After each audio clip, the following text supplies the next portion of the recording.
And welcome into this episode of the Depths Podcast. Tonight we're talking about sex work and disability.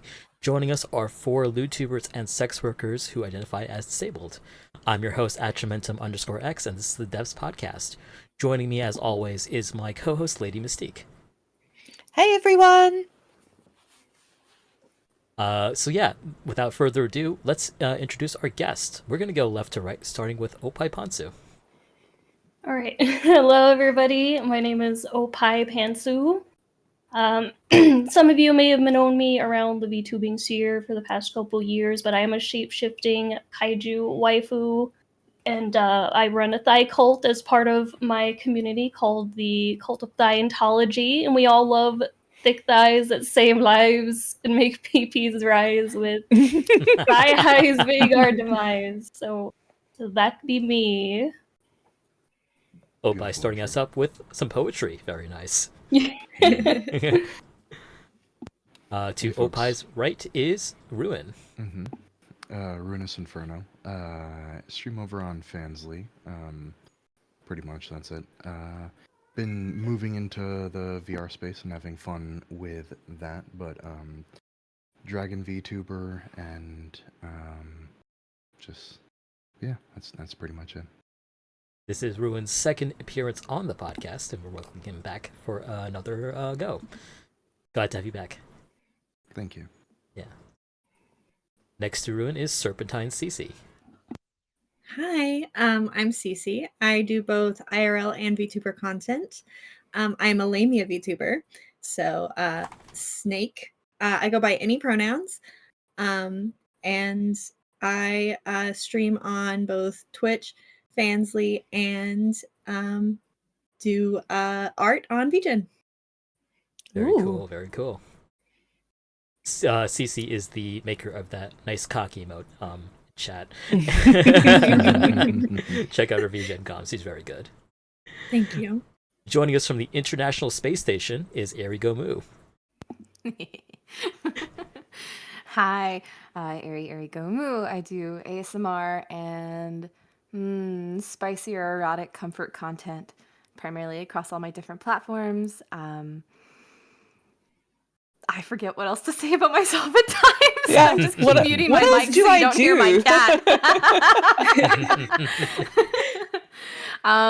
I talk pretty often on my channel about disability advocacy, especially physical disabilities or also chronic illness, and how that affects me. They get to hear it a lot because usually I'm complaining. This is also Ari's second appearance on the podcast, welcoming her back. Last time when Ari was here, we touched a bit on disability, and that sort of sparked the idea to have this podcast. But before we continue, I forgot to do the most important introduction of all. Lady Mystique, tell us a little bit about yourself. Hey, everyone! I'm Lady Mystique, aka that pink bitch. I am the hooting monster that Atramentum tolerates on the show because I have some academic background in sexology, which is a branch of psychology. I also do a bit of linguistics, or I have a background in linguistics, much like Ruinous Inferno, in fact. I stream on Fansly and on Twitch. I do a lot of pre-recorded content over on Fansly, and you can find all of my links at ladymystique.tv. Thank you, Mystique. Mystique is aggressively British, as seen by her sense of humor. And constant apologizing. Yes. Although that also, just might be... Apparently we need to turn Ruin up. Yes, I did turn Ruin up a bit. Ruin, speak. Fuck. Perfect.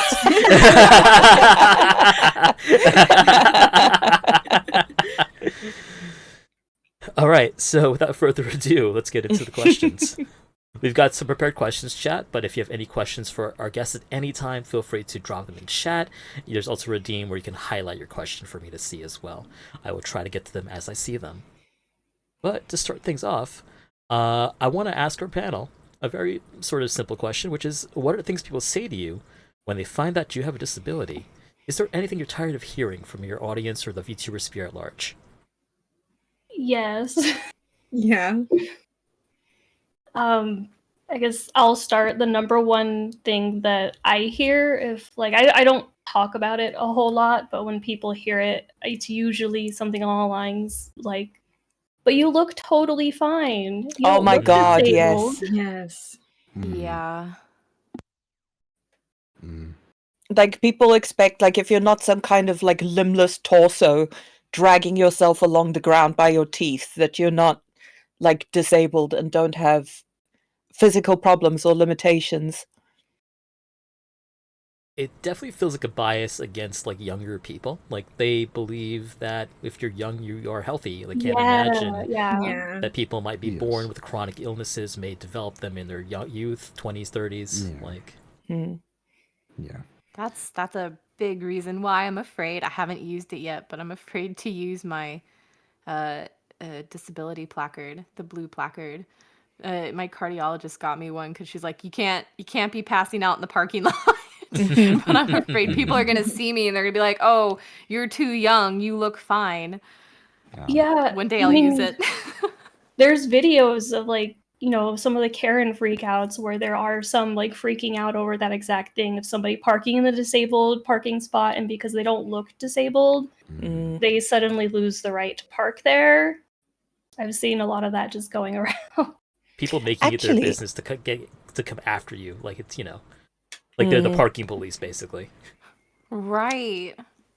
before we get into that, actually, if we're comfortable, maybe we should talk about what disabilities we have. Yes, that's a Sure. good idea. Yeah. Sorry, Edra. No, yeah, I wasn't sure if we should ask it or not, but I'm glad it's out there. Okay, if you guys are comfortable disclosing what you have currently, feel free to do so. We'll start with Opie again. My condition doesn't currently have like a name because the medical they haven't figured out exactly what it is, but it's what they told me is I have a degenerate spine disease that is like gradually wearing down on my spine, which causes chronic pain, and it's often like invisible, so it doesn't show up on like tests or anything like that, no MRIs. It's just constant pain, so I'm in pain management for it, and I'm taking medicine 4 times a day.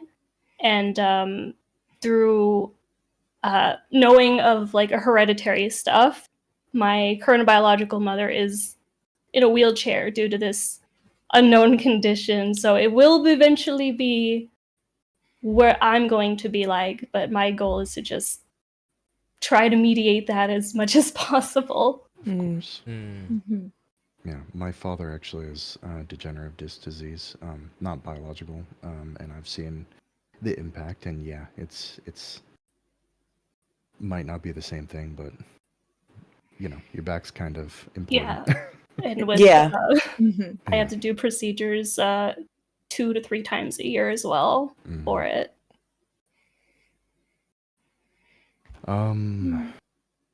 Me next, I'm guessing. Yeah. Yeah. Okay. So I have a chronic pain, from back injuries, just various, in the military, that it definitely interferes with my day-to-day life, but I've managed to work my way through it over the years. But the majority of my stuff is mental. Again, military, so PTSD, depression, anxiety, panic disorder. Thank you for sharing, Rowan. Yep. Thank you. For me, I have several chronic illnesses, both mental and physical. I think one of the ones that I've shared more publicly on here are my seizure disorder and my struggle with endometriosis. I struggled with endometriosis my whole life, and I ended up having 3 excision surgeries, with the last one being a hysterectomy where I had to lose my uterus, fallopian tubes, and cervix. Thankfully, I was able to keep my ovaries, so I don't have to worry about hormonal stuff. But that's still going to probably lead to me going into menopause early, and other issues that come along with that. Basically, just, hormonal issues, hot flashes, stuff like that. But I'm doing a lot better now after that surgery. As for my seizure disorder, I don't have seizures that people normally associate when they think of seizures, generally speaking. When you think of a seizure, you think of a tonic-clonic seizure, which is, where the person falls on the ground, becomes unconscious, and seizes. My type of seizures that I have, sometimes I am conscious during them, and that's a partial complex seizure, where I feel like my head's really big and I'm wearing clown shoes, and I feel like I'm kind of outside of my body, and those make me really exhausted. And then the other type of partial complex seizure I have is where I do lose consciousness, but I still am upright. I move around and I do like repetitive movements and stuff like that. Which those are kind of scary too, because I still lose huge chunks of time. And sometimes it's not always obvious that I'm having a seizure to somebody who's just looking at me from the outside. I also have, anxiety, depression, autism, ADHD, and complex PTSD. And I also have a hypermobile disorder. So I kind of have a whole bunch of different things going on with me. I do my best to deal with chronic pain management. I have gotten on some really good medication for my seizure disorder, and recently did some ketamine infusion treatments for a mix of mental and physical disorders, as well as my seizure disorder. And that has seemed to have improved my quality of life. Just for anyone who doesn't know, can you explain what a hypermobility disorder is? So a hypermobility disorder is where your joints go past the point where they're supposed to. And basically that can cause dislocations, subluxations, and things of that thing, as well as like chronic pain, because you're constantly going past the point of where you're supposed to go. Yeah. Oh, right. That's like Ehlers-Danlos syndrome? Yeah, that's one of them. Okay. There are a whole bunch of different ones. Ehlers-Danlos is a genetic one, but there are different types as well, because some of them don't have hypermobility. But the one with hypermobility, there is no genetic marker that is known of as of right now. I see. Thank you for sharing. You clearly have gone through quite a bit. But I'm super glad you're getting better. Thank you so much. Yeah. I'm sorry. And so's the cat. Speaking Ari. of anxiety, he doesn't want to be away from me. No, that's a natural segue. Just because I'm an example of having a potential type of EDS, but it's not hypermobile. I'm so sorry, my cat. They want to be part of it too. He's desperate. He knows when I'm on Twitch every time. I'm also disabled. No kitty's interrupting. But so I went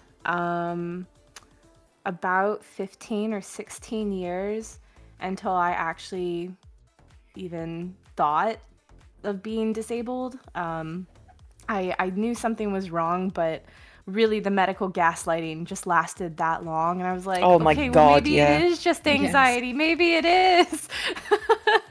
Maybe I am just lazy. Maybe everyone feels this way. Right? I was just like, maybe it's me. It's gotta be, right? That's easier. It started because I felt like I was having heart attacks, and I was a baby. I was young, and it felt very strange.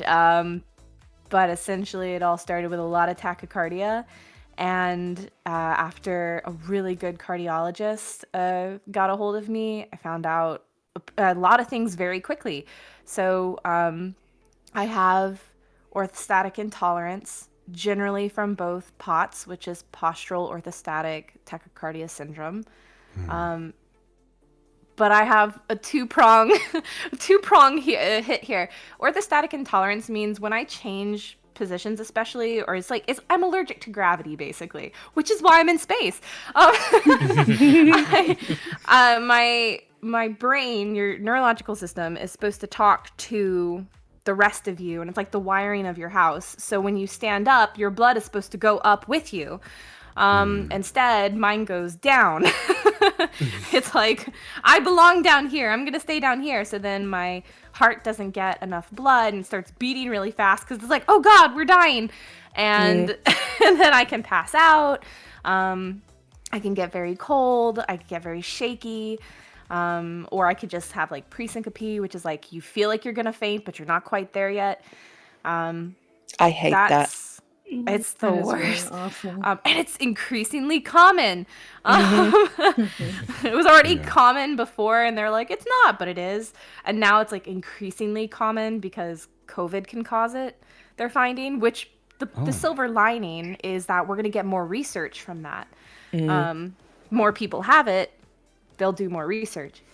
But POTS causes orthostatic intolerance, as well as my mast cell disease can cause it. So sometimes I don't know which one it was that caused it. Mast cell disease is very related to a lot of hypermobile conditions because mast cells live in your connective tissue. So like the stuff in your joints and in your abdomen and holding all your goods together. And that's where that lives. And basically, I'm allergic to a lot of things. But for people, it's not like just a rash sometimes, which can be. It can also be anaphylaxis, where you can't breathe suddenly. I feel a little bit lucky because I feel like I can deal with it, but mine ends up being tachycardia. So a tachycardia version of anaphylaxis. Basically, I'll have really bad tachycardia for 12 to 15 hours if something set off my allergy. Yeah, it's fun. That was great to discover. I'm just glad that my heart was healthy. But that's usually a response to something. And it can be anything environmental. It could be somebody's perfume. It could be somebody who was eating something that my body was like, hey, you weren't allergic yesterday, but you are today. And it changes. And then tomorrow I won't be. It won't be a problem. It's a lot of different foods. So eating can be really difficult for me sometimes because I can end up being very limited because it can be anything from different fruits, vegetables, chocolate is a big one, alcohol, like a lot of different stuff. All the fun some stuff. Meats. Death by chocolate. I know. I love barbecue, and yet can't always have it. I don't know the full extent yet. I'm still sort of in my journey. It does run through my family. My great-grandmother had mastocytosis. They just didn't have a name for it back then. And it's sort of traveled through a lot of the people in my family and kind of landed on me. So there might be more to it. They think that there's more involvement with like, GI and connective tissue and stuff like that. That does seem to also affect my neurology. So I know Cece had mentioned seizures. I get this kind of thing called a nocturnal seizure.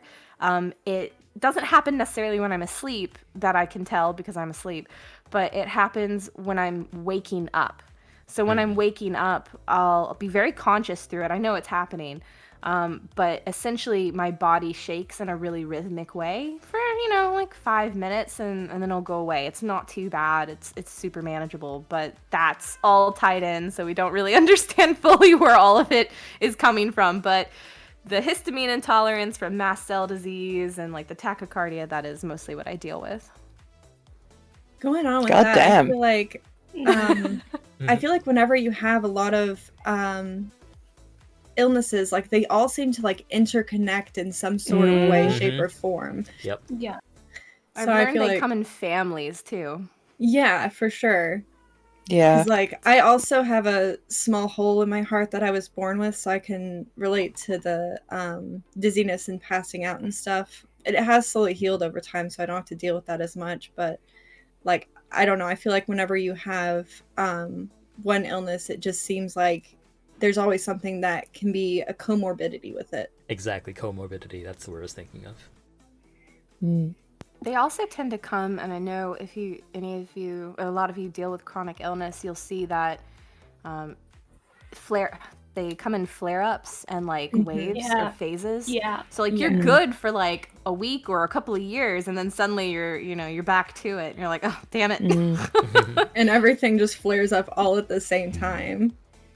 You talked about ADHD earlier. I forgot to mention that as well on my end. I went like 29 years not knowing, and then diagnosed, and then my mom's like, "Oh yeah, you had it, didn't you know?" I'm like, "No, you didn't tell me." Thanks a lot, Mom. I love that when they leave that out. It's like, no, that was your job. Yeah, exactly. And you mentioned the comorbid, and we're on a sex thing. So here's the ADHD coming in. Hypersexuality disorder and ADHD have a comorbidity. Yeah, you get the point. You're close.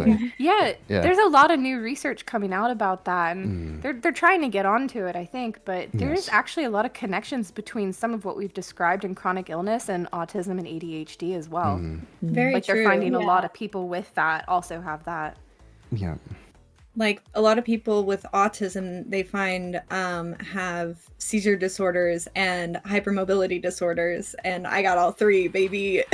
Hey, it's a party. Yeah. So, I have severe chronic fatigue syndrome and fibromyalgia, which also shake hands quite a bit, and some associated immune disorders. I get sick very, very easily, and because it is a B cell disorder, I can fight off an illness, but my body doesn't keep a record of the illnesses I have. So I can get reinfected with the same thing over and over again, because your immune system very basically is made up of two different cells, T cells and B cells. T cells are the ones that are affected if you have like something like HIV or AIDS, where they don't attack illnesses and fight them off. And so you can be very, very sick for a very long time and get the illness more severely than other people. B cells are basically like the filing cabinets or the Wikipedia of all of the infections that you've come across.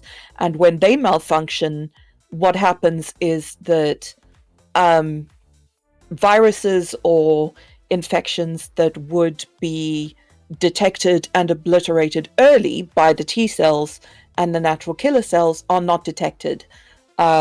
So by the time my body starts fighting an infection, it's already taken hold. So I get sick a lot more easily, and I have a harder time fighting it off because I'm starting with a handicap, so to speak.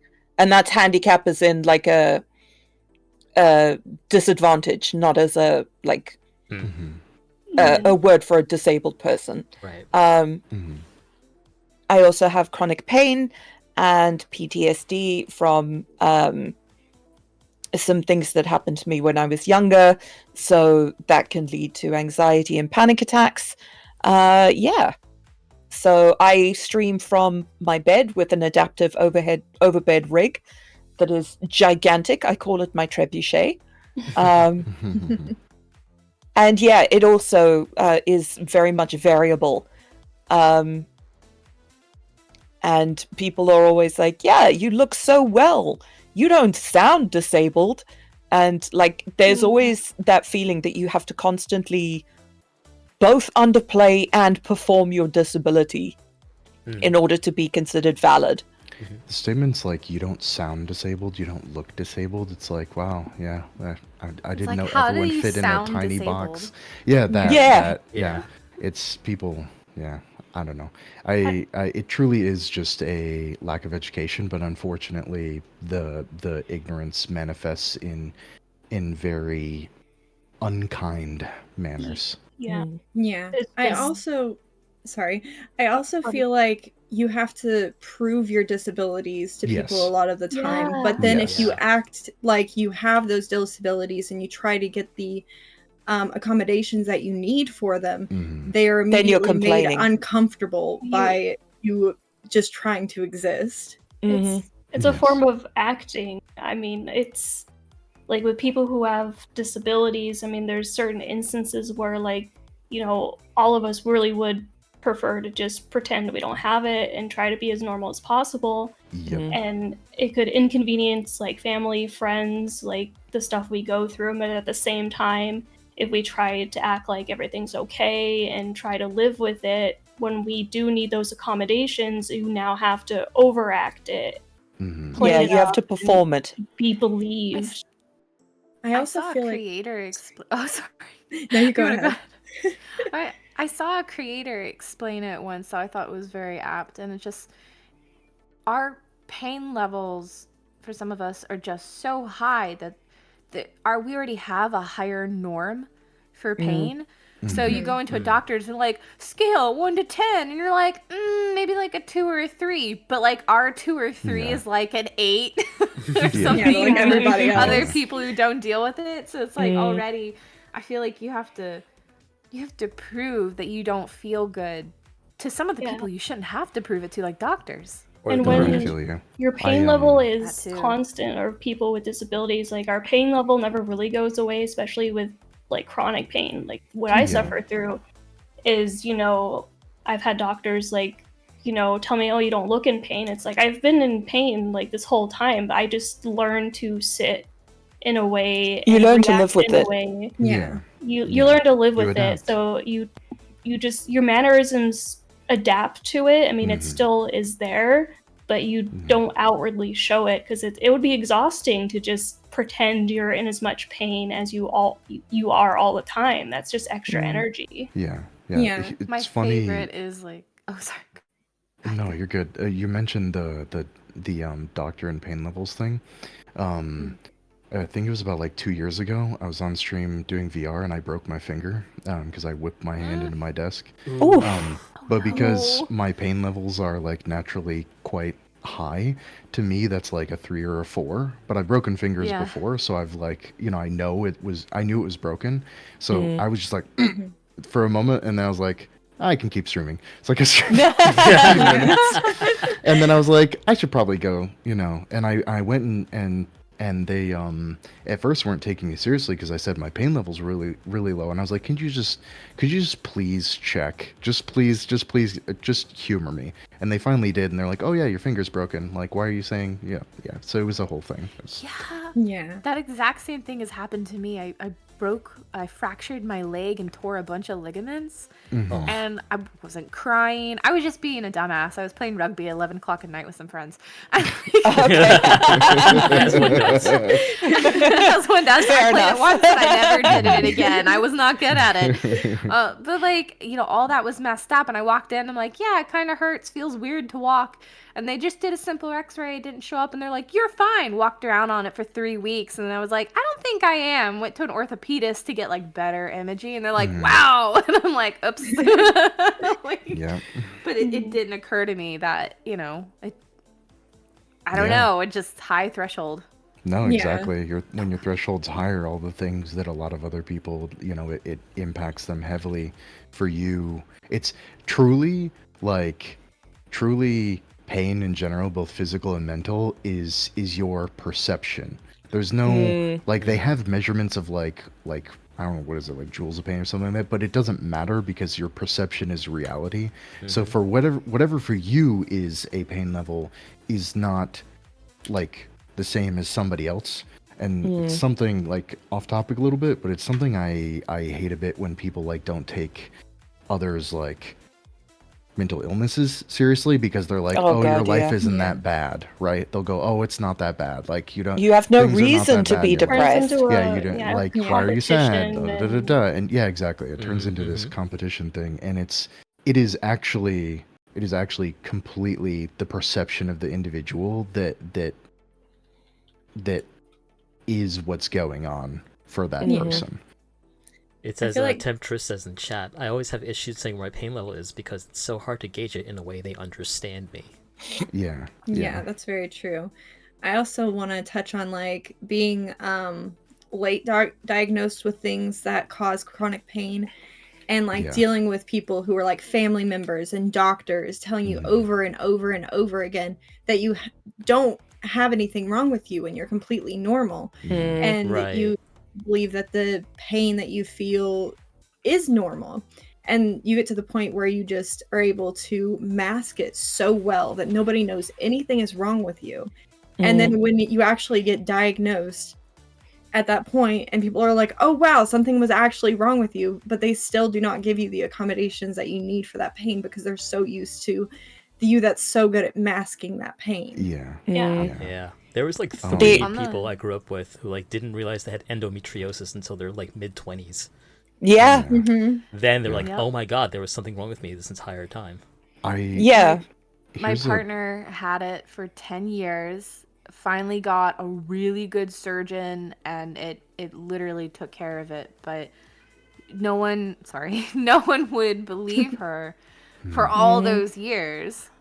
Yeah. Do you mind if I tell my endometriosis story a little bit right now? Sure, go ahead. So I had my first period when I was 12 years old. And from that very first period, I was sobbing. I was in a fetal position sobbing from the pain. And they took me to the doctor, and all the doctor did was prescribe me birth control. And every time that I would complain about the pain, how horrible it was, they wouldn't do anything about it. So then I eventually just started taking my birth control continuously, to the point where like I didn't even try to do anything about it. I just dealt with the pain, constant abdominal pain, even with not having periods. It was so bad. And when I turned old enough to where I needed a pap smear, they found a very large cyst on my vaginal wall. Oh.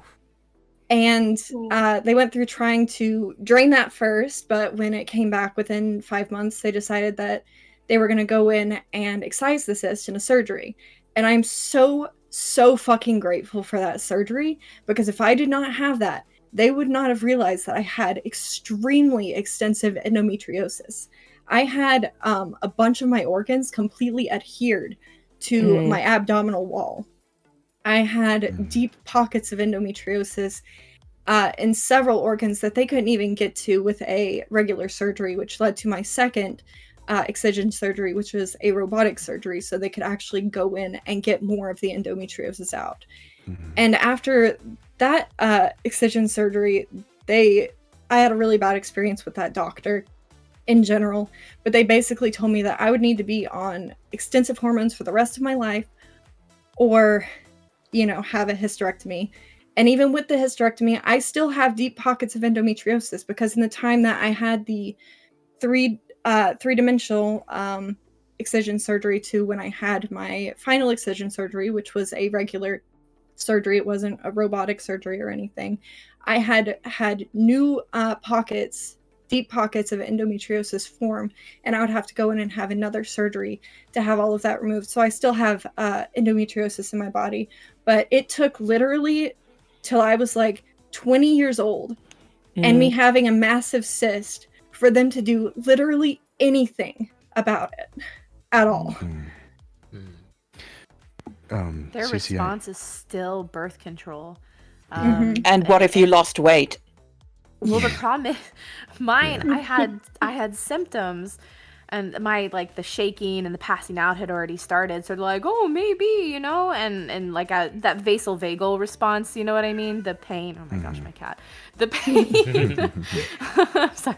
Think of fluffy kitties. The pain was just so bad. I went in, they're like, birth control. The problem was, because of my mast cell disease starting, I was allergic to the birth control. And so it literally started everything. It was a waterfall. It's like somebody put a crack in a dam and then everything came tumbling forward. But they still use that as a main treatment for it, and it didn't help my partner. I haven't known many people that's helped for that specific cause. And even some birth controls can make it worse, because some that have estrogen can actually feed into it as well. Yeah. So two two things, and I feel like y'all can, because I'm AMAB, I can't really talk on these things heavily, but from like experiences with like friends and my mother and my sister and everything, I've kind of like seen the way this stuff goes. So one, I can't believe birth control is. I got a vasectomy because birth control is just like the chemical birth control is largely unethical. The percentage of individuals that get depression from birth control is massively high, immensely high, and that's just, it's just wild to me that like we're not moving on to something else. One, and two, specifically, Cece, I know you just finished talking about one of your experiences, but I wanted you to kind of like touch on like the diagnosis process for you with regard to autism, because specifically AFABs tend to have quite a hard time because all the data is like male or AMAB centric, right? Yeah. And often there's like a lot of misdiagnoses or just not taking it seriously because the symptoms don't tend to line up the same. Yeah. So when I was a kid, I went completely nonverbal for a full year. And my parents took me in to see if I had autism, and I got diagnosed with only ADHD, which I do have ADHD as well. But it's along the lines of AFAB people don't get diagnosed as kids, especially in the 90s. Oh God, yeah. But as I got older, I realized when I did more and more research that I felt like I had very many autistic traits. I felt like a lot of the things that people would talk about when they talked about having autism resonated with me really, really strongly. So I started doing more and more research into it, and the more I looked into it, the more I resonated with other people's experiences, especially as AFAB people with autism who were late diagnosed. And then I went through and I did a whole bunch of the online assessments and all that stuff that they use to test you in person as well. And I scored very much in the autism range for all of them. And at that point, I realized normal people don't think that they have autism. They don't consider that they have autism. They don't go through all of the extensive research that I went through to try and figure out what's going on inside my head. And they don't take all these tests even multiple times with months in between just to make sure. So I kind of just had that be my diagnosis because I don't have the ability to afford a proper diagnosis. I don't want to argue with a doctor about the validity of my diagnosis because I know I am very good at masking. I know I am very good at appearing neurotypical in situations that I need to. And I just didn't want to put myself through another rigorous amount of people just questioning and telling me that, like, no, that's just ADHD or anything like that. So I'm counting my self-diagnosis as valid, and I trust in that. I don't blame you. I I think don't blame this you. That's why I is- brought it up, is because so many women have to, or AFABs like in general, have to fight tooth and nail. Yeah. How neglected people are due to the medical community. Yeah. A lot of people are saying self-diagnosis is completely valid. We know ourselves better than most doctors who we end up seeing, but also the fact that they're so neglecting of everything. You have nobody to rely on but yourself and those around you who have similar experiences. Yeah, Absolutely. exactly. I feel like just how available medical insurance is, at least in the U.S. or I don't know if any of you guys are outside the U.S., but it's just really hard to get insurance, and depending on the level of insurance that you have, will pretty much determine the quality of physicians you're able to see, who's like in your network. Of course, the more you pay, the more outstanding like people, reputable people that will see you. But it's just for a lot of us that have to just go doctor after doctor and appointment after appointment, specialist after specialist. It's like tiring. It could take years. Yeah. I have a sort of inverse story to you, Cece, not for myself, but for my husband, who got diagnosed as a fairly young child. And his mom turned around, and she is a wonderful person. Like she did not she did not intend this to be sort of abusive in any way, but she said to him, no, he's an idiot. He said you were the R word. Yeah. And like that's not true. So he only realized and fully like embraced that he was autistic in his 30s, because he had got diagnosed and his mom had internalized that, you know, because this was again the late 80s, early 90s, as saying like, oh, your son's just the R word, Right. which is therefore bad. I feel like that's super, super common with like anybody who gets diagnosed with any sort of learning disability or anything like that. They're just automatically kind of put down into a level where people just think that they are lesser or they're not as smart. When it's not that, they just need more accommodations. They just might need a little bit more support in certain areas. Honestly, like, I can't believe it's almost been an hour already. This show is basically doing itself. Oh my god, it has been. It's true. I mean, it's nice to talk about as well, because I don't know about you guys, but I try not to talk about my condition a whole lot. A lot of people don't even know there's anything wrong with me, a lot of my community. Yeah, So I feel like if I ever like talked about it a lot, it might turn into just I don't want to like sympathy for it. I don't want people to treat me different because of it. Yeah, No, and I feel like that's also a huge part of it. It's just like people will automatically treat you differently if you have any sort of disability, when it's like you're still the same person. You know, it doesn't change who you are as an individual.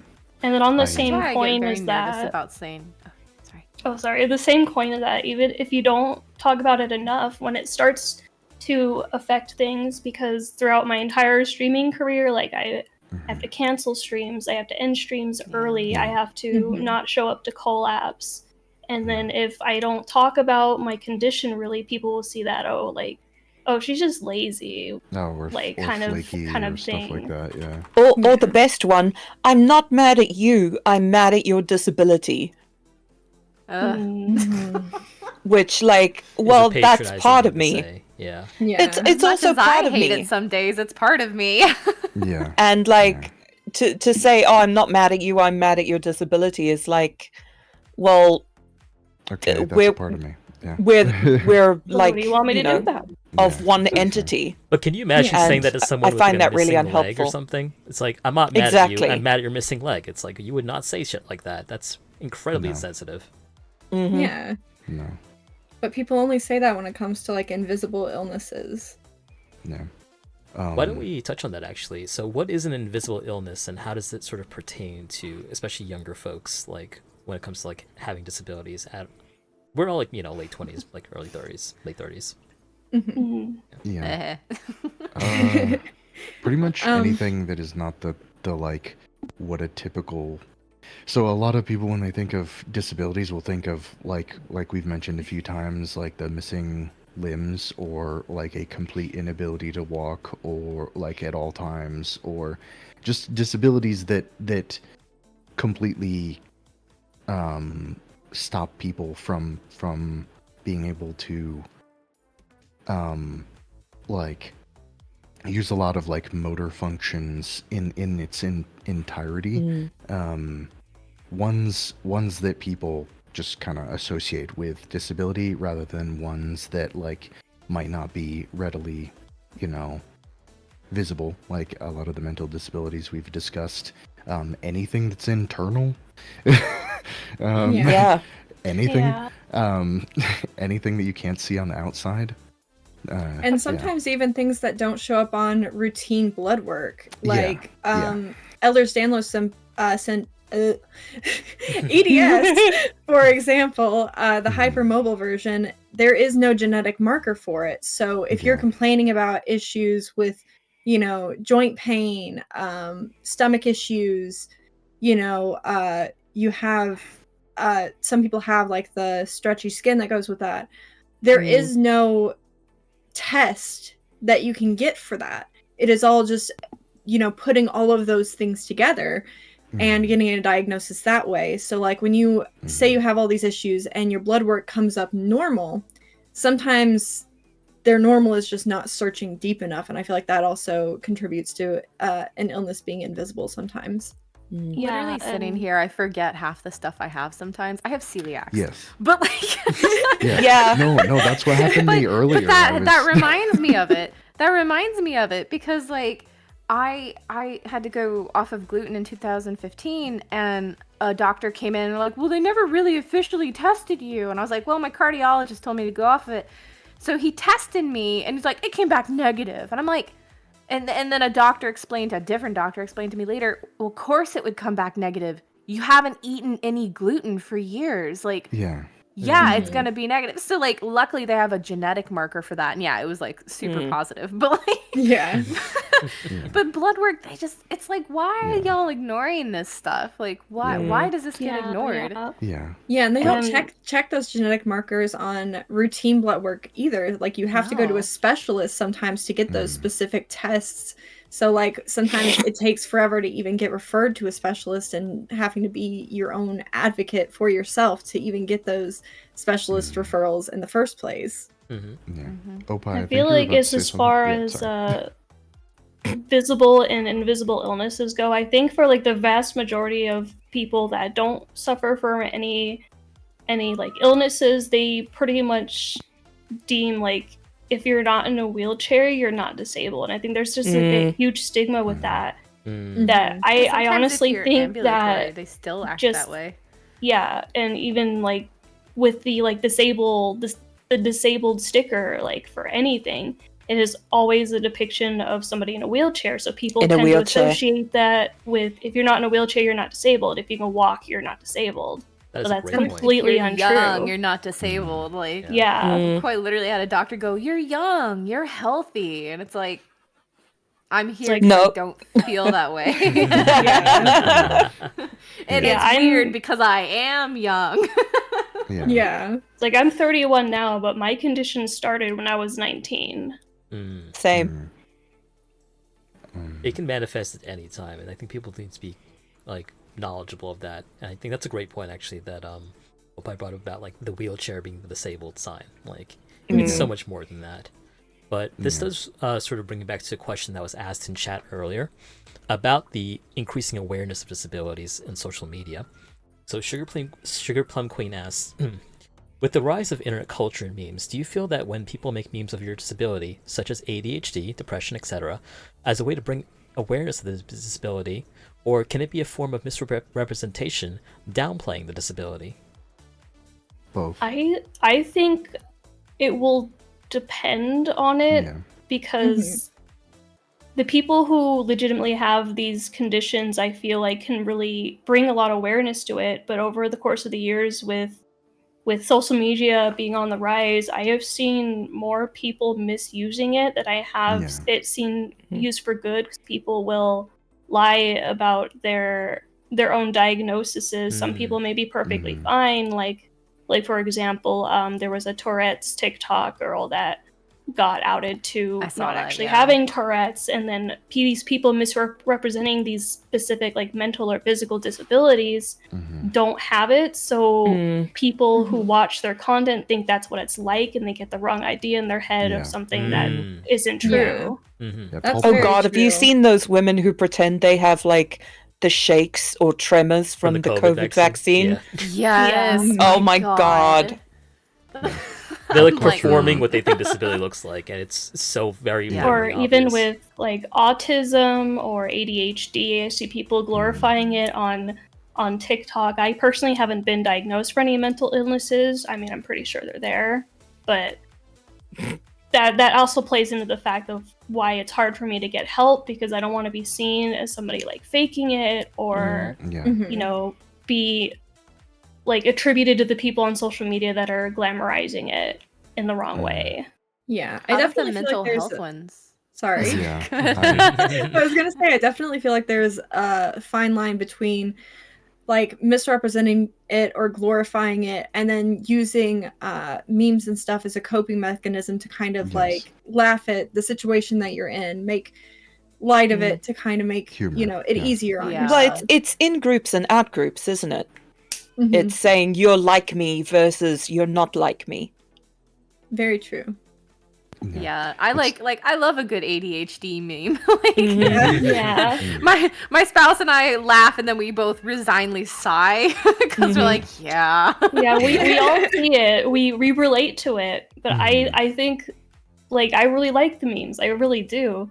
But if you don't have like said condition and you're looking at it, like you wouldn't be able to distinguish what is like an actual ADHD meme that happens and one Yes. that just is not representative of it at Yes. all. That's very Yeah, true. when you Yeah, have it, it's- you can tell when it's a bad one. Like you can tell immediately. You can be like, oh, that Yeah. wasn't made Yeah. with good intentions. It's also been, whether people realize it or not, it's also been going on for like years and past like the memes. Like before memes were a big thing, pop culture has been misrepresenting. For example, I have a background in psychology. Pop culture has been I think misrepresenting. a lot of us do, actually. Yeah, yeah. There's a Um, reason for this. Yeah, Yeah. has been misrepresenting schizophrenia for Oh, for God, yeah. decades. Yes. For Mhm. decades. Oh God, yeah. Because Or what do people bipolar. think? Oh Yes, my gosh, exactly. yes. Because what do people think with those two things? Violent. Multiple immediately. personalities. Yeah. Multiple. Yep. DID, dissociative identity disorder. Yep. I feel They- like Or it they would be think, very like- beneficial for media to actually have proper like coverage of these issues, but instead they would. do things that are, I guess, wilder to kind of bring more of a story about. Sensationalism. Yeah. Yeah, exactly. Yeah. That would require Like, them they've to have always disabled made writers. bipolar. Yes. Yeah, yeah. They've And always have made Well- bipolar combination. look like Jekyll and Hyde. Yes. I Oh, was yeah. about to Some say Jekyll and crazy Hyde. thing. Yep. Yeah, and Yeah. like Yeah. I didn't know for years that my sister was bipolar until I had a bipolar roommate who then explained what the actual experience is like. So I'm sitting here being like, "Oh, she doesn't have bipolar. It's like this Jekyll and Hyde thing going on." And I was Yeah. totally misled by all these different representations of Yeah. it. And it took Yeah. a person with that experience and making me understand so I could be like, "Oh my gosh, now I get it." And then you don't I- want to tell Yeah. people you're bipolar because they'll think you're like some kind of like Yes. dangerous person. Yeah, Yep. yeah. Mhm. Hang on, I think Run's got a longer point.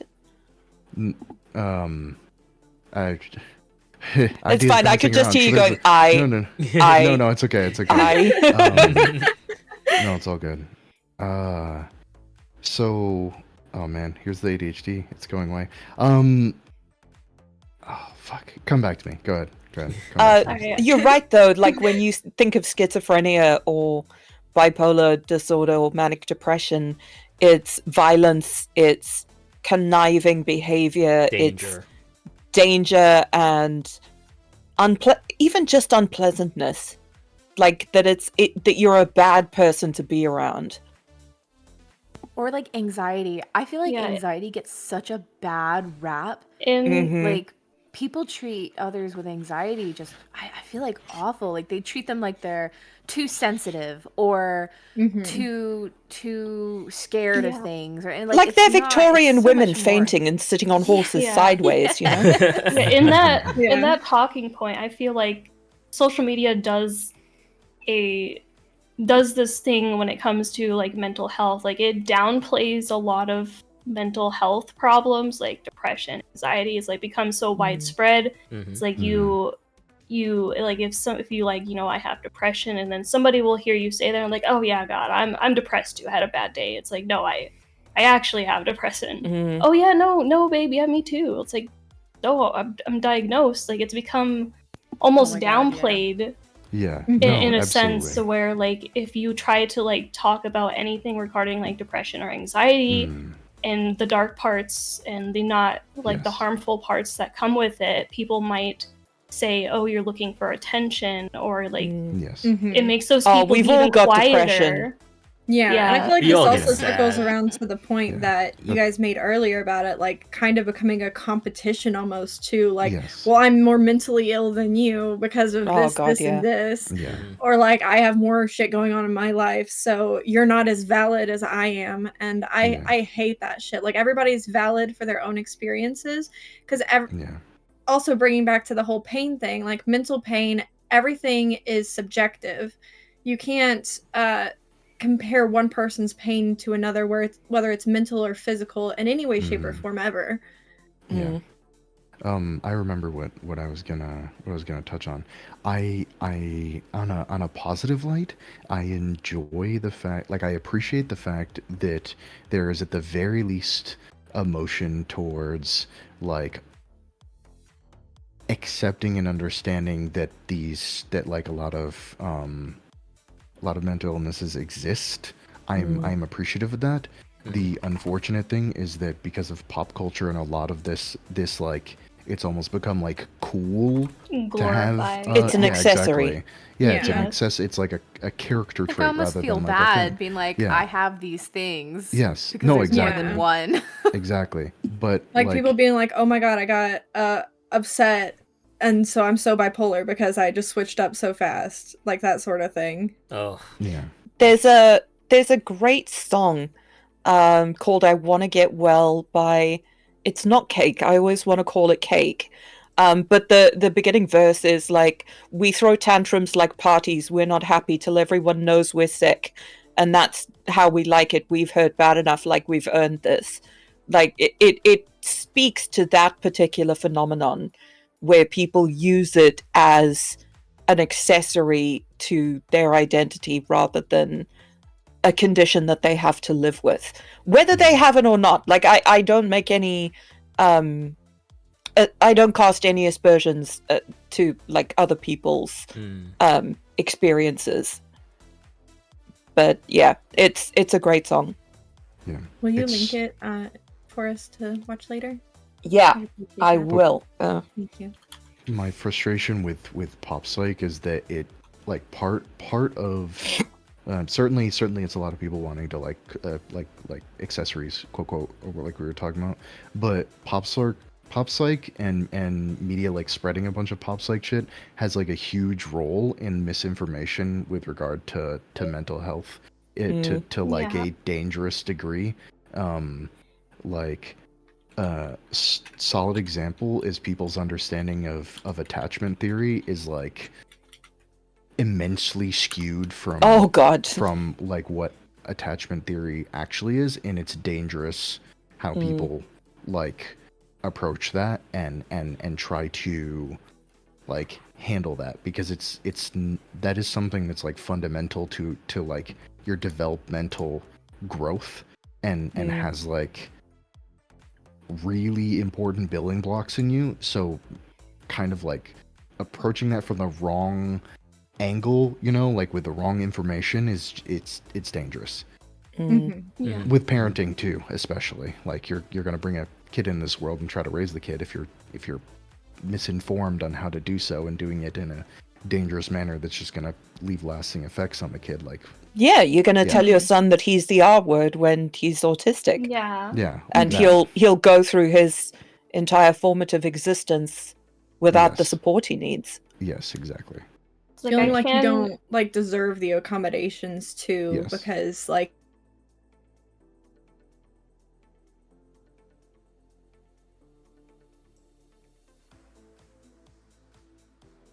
and like it has gotten people talking now more than ever about mental health and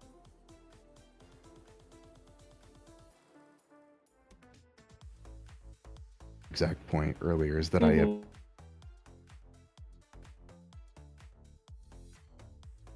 with the awareness, there's been a spread of like misinformation, because misinformation is dangerous across the board. yeah. It's just dangerous. And taken I feel a to lot that. of misinformation comes with the surge of like popularity and these Yes. talking points, where I do think there are some individuals that might see it as like, you know, another TikTok trend and Yes. just treat it as such, when And it's then- not. It's a serious, you know, issue. Yeah. there's a lot of people who do it dangerously as well, who take these narratives and misinformation around mental health and then try to relate it to all these X types of people are also happen to be LGBTQ and therefore Oh, we, God, you know, yes. those kind of Yep. things. Oh, Mm-hmm. yes. And it's super yeah. dangerous. Yeah, no, it is. Opie, what were you saying? What you were saying earlier about like not super discussing like a lot of the stuff with your community, and being like concerned about discussing that and like perceptions of things. I feel you. I lightly touch on things every so often. Yeah, I do the But same.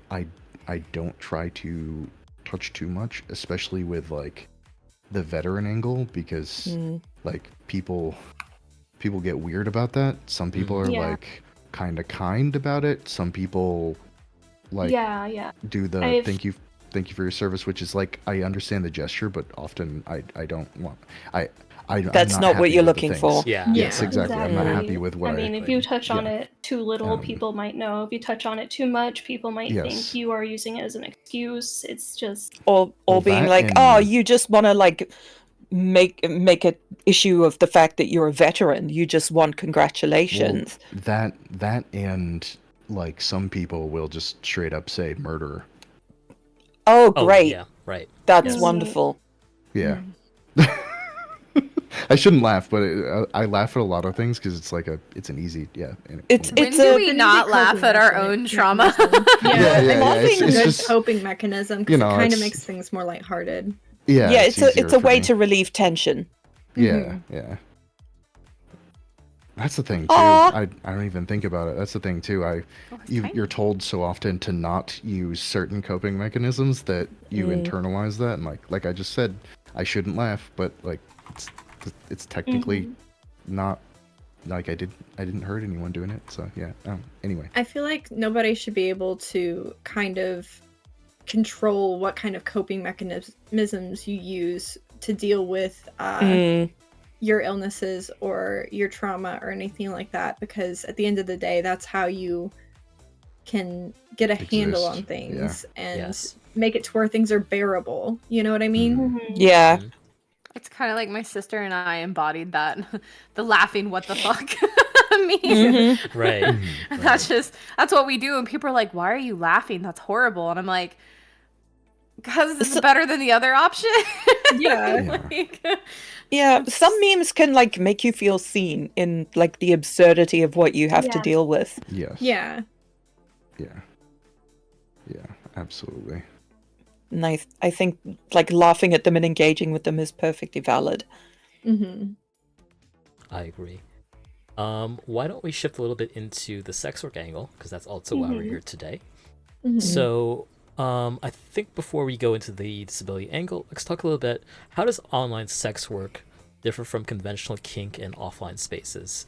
So this is specifically geared to any of you who've had experience in offline spaces and kink culture, and how that might be different or similar online. Like, what's your experience like providing these services online? I've dabbled a little bit in the outside online spaces, but I have not I haven't done it a lot, mainly because it is hard to go outside, it's hard to meet people. Yeah. But I feel online is a lot better, at least for me. I feel a lot safer interacting from Yes. behind a screen, especially as being a VTuber. I don't have to overly worry about being recognized in public or anything like that.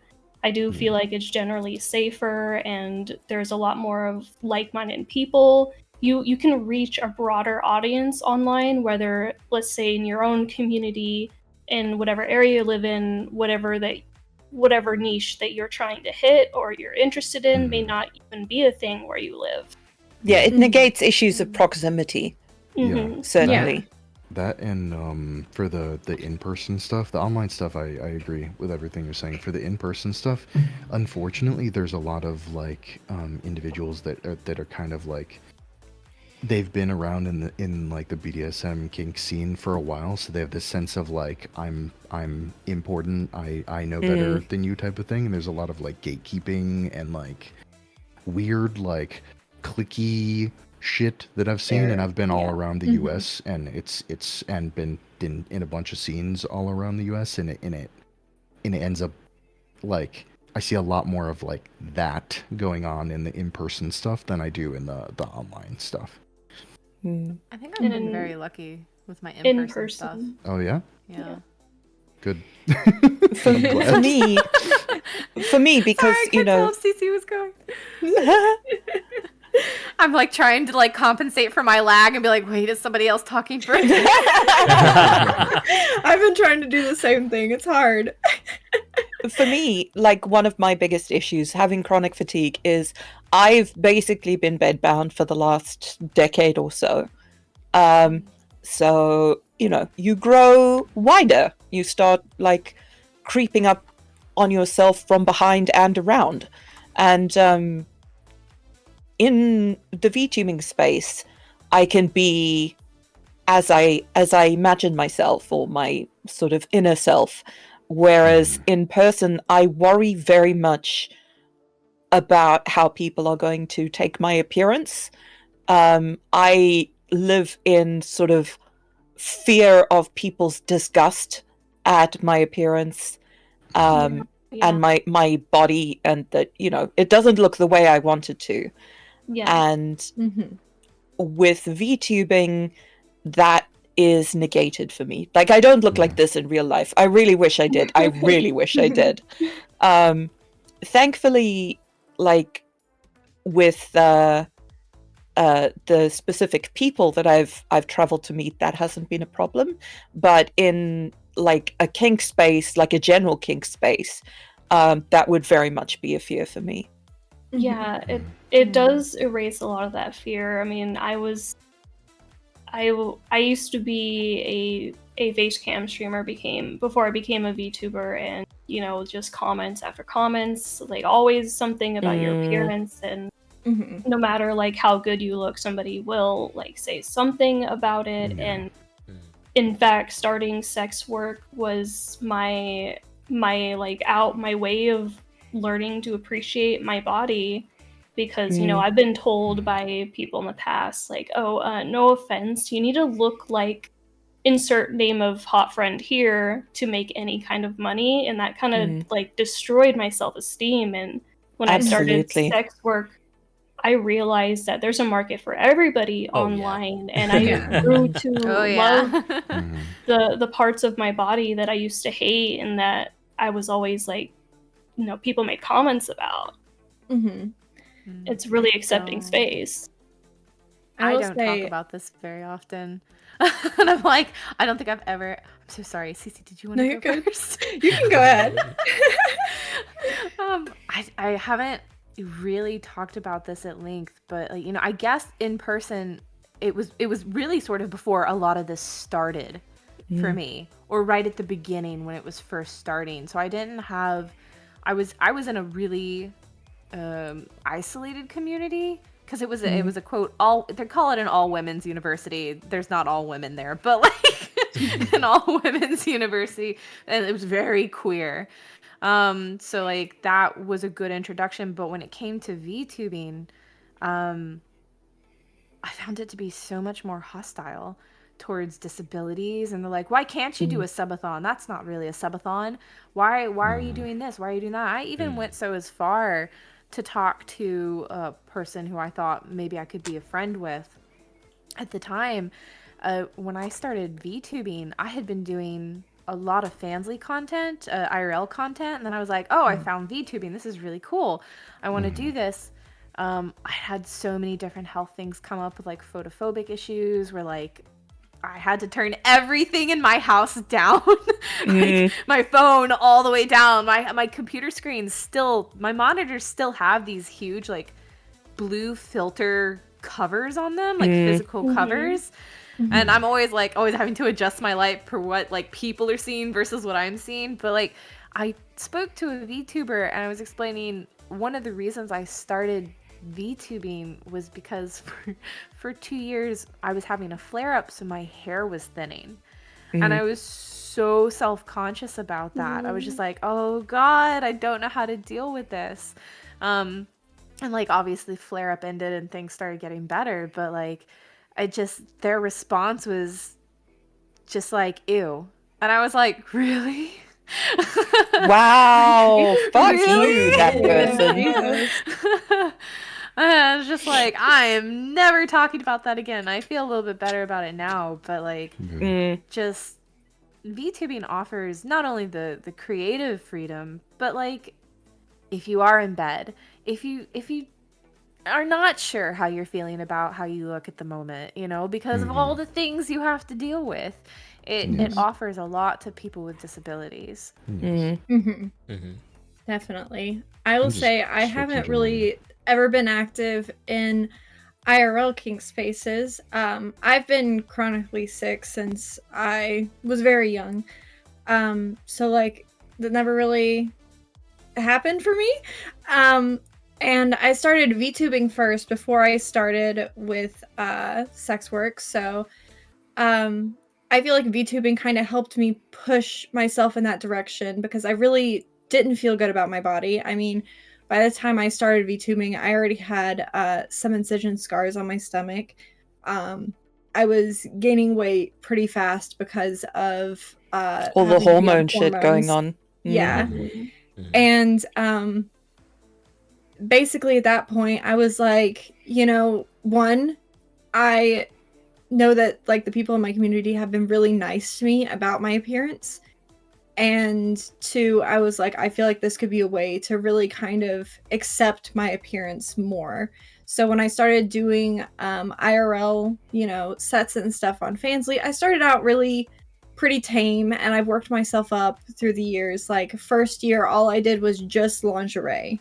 Second year, I started adding in nudes. Third year, and I think partially through the second year, I started adding videos. And it's kind of been a slow process of me because it's hard to accept, you know, how I look and things like that. But I feel like the support that I've received from people in my community telling me that I am beautiful, that my scars are beautiful from my surgeries and stuff like that, I feel like that's actually been really beneficial to my mental health. And Definitely, for sure.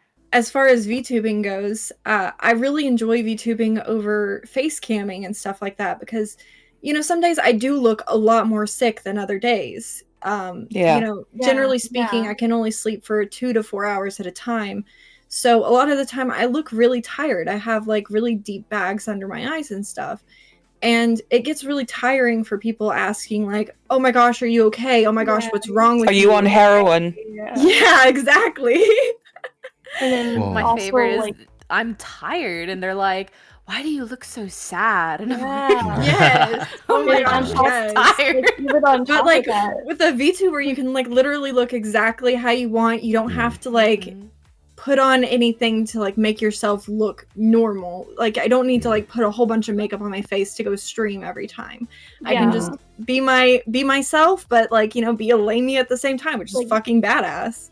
Exactly. Even that, it's like it takes a lot of work, like extra work to get yourself ready to like put your face on the camera. Like sometimes, like even for me, I can't get out of bed to take a shower. I can't stand there for 30 minutes in front of a mirror and do my makeup.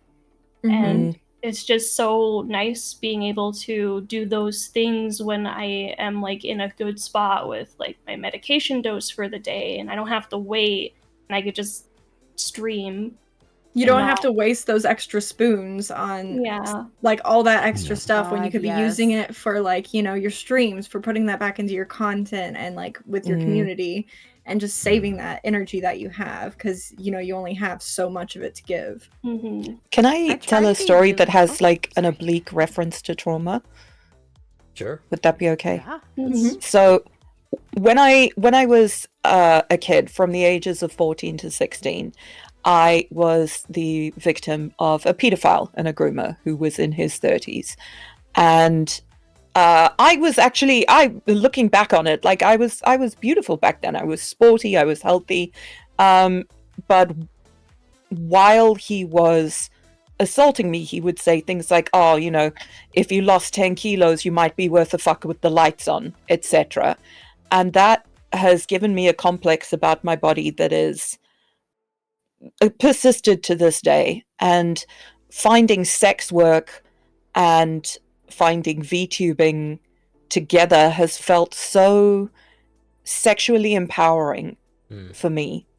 And I'm sure for a lot of people, for a lot of different reasons, that it's enabled me to sort of explore and find my sexuality and feel kind of valued as a sexual being, you know, to more than just like the person I married or whatever for the first time.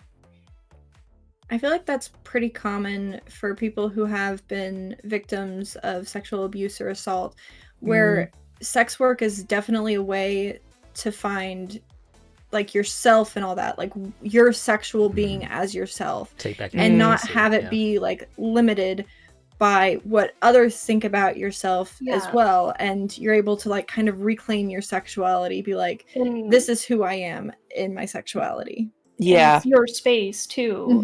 It's a space that you've created entirely for you, and the people are there for you. And you can curate that space to suit you and attract new people that are there for you.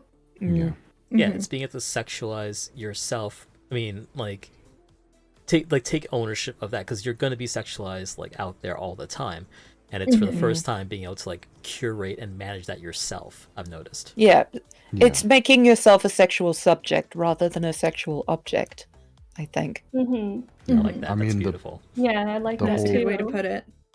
The whole reason I started doing any IRL stuff, like taking pictures and videos and stuff like that, is actually because I had an ex leak my nudes, so I was like, I want to. Oh, holy shit! Yeah.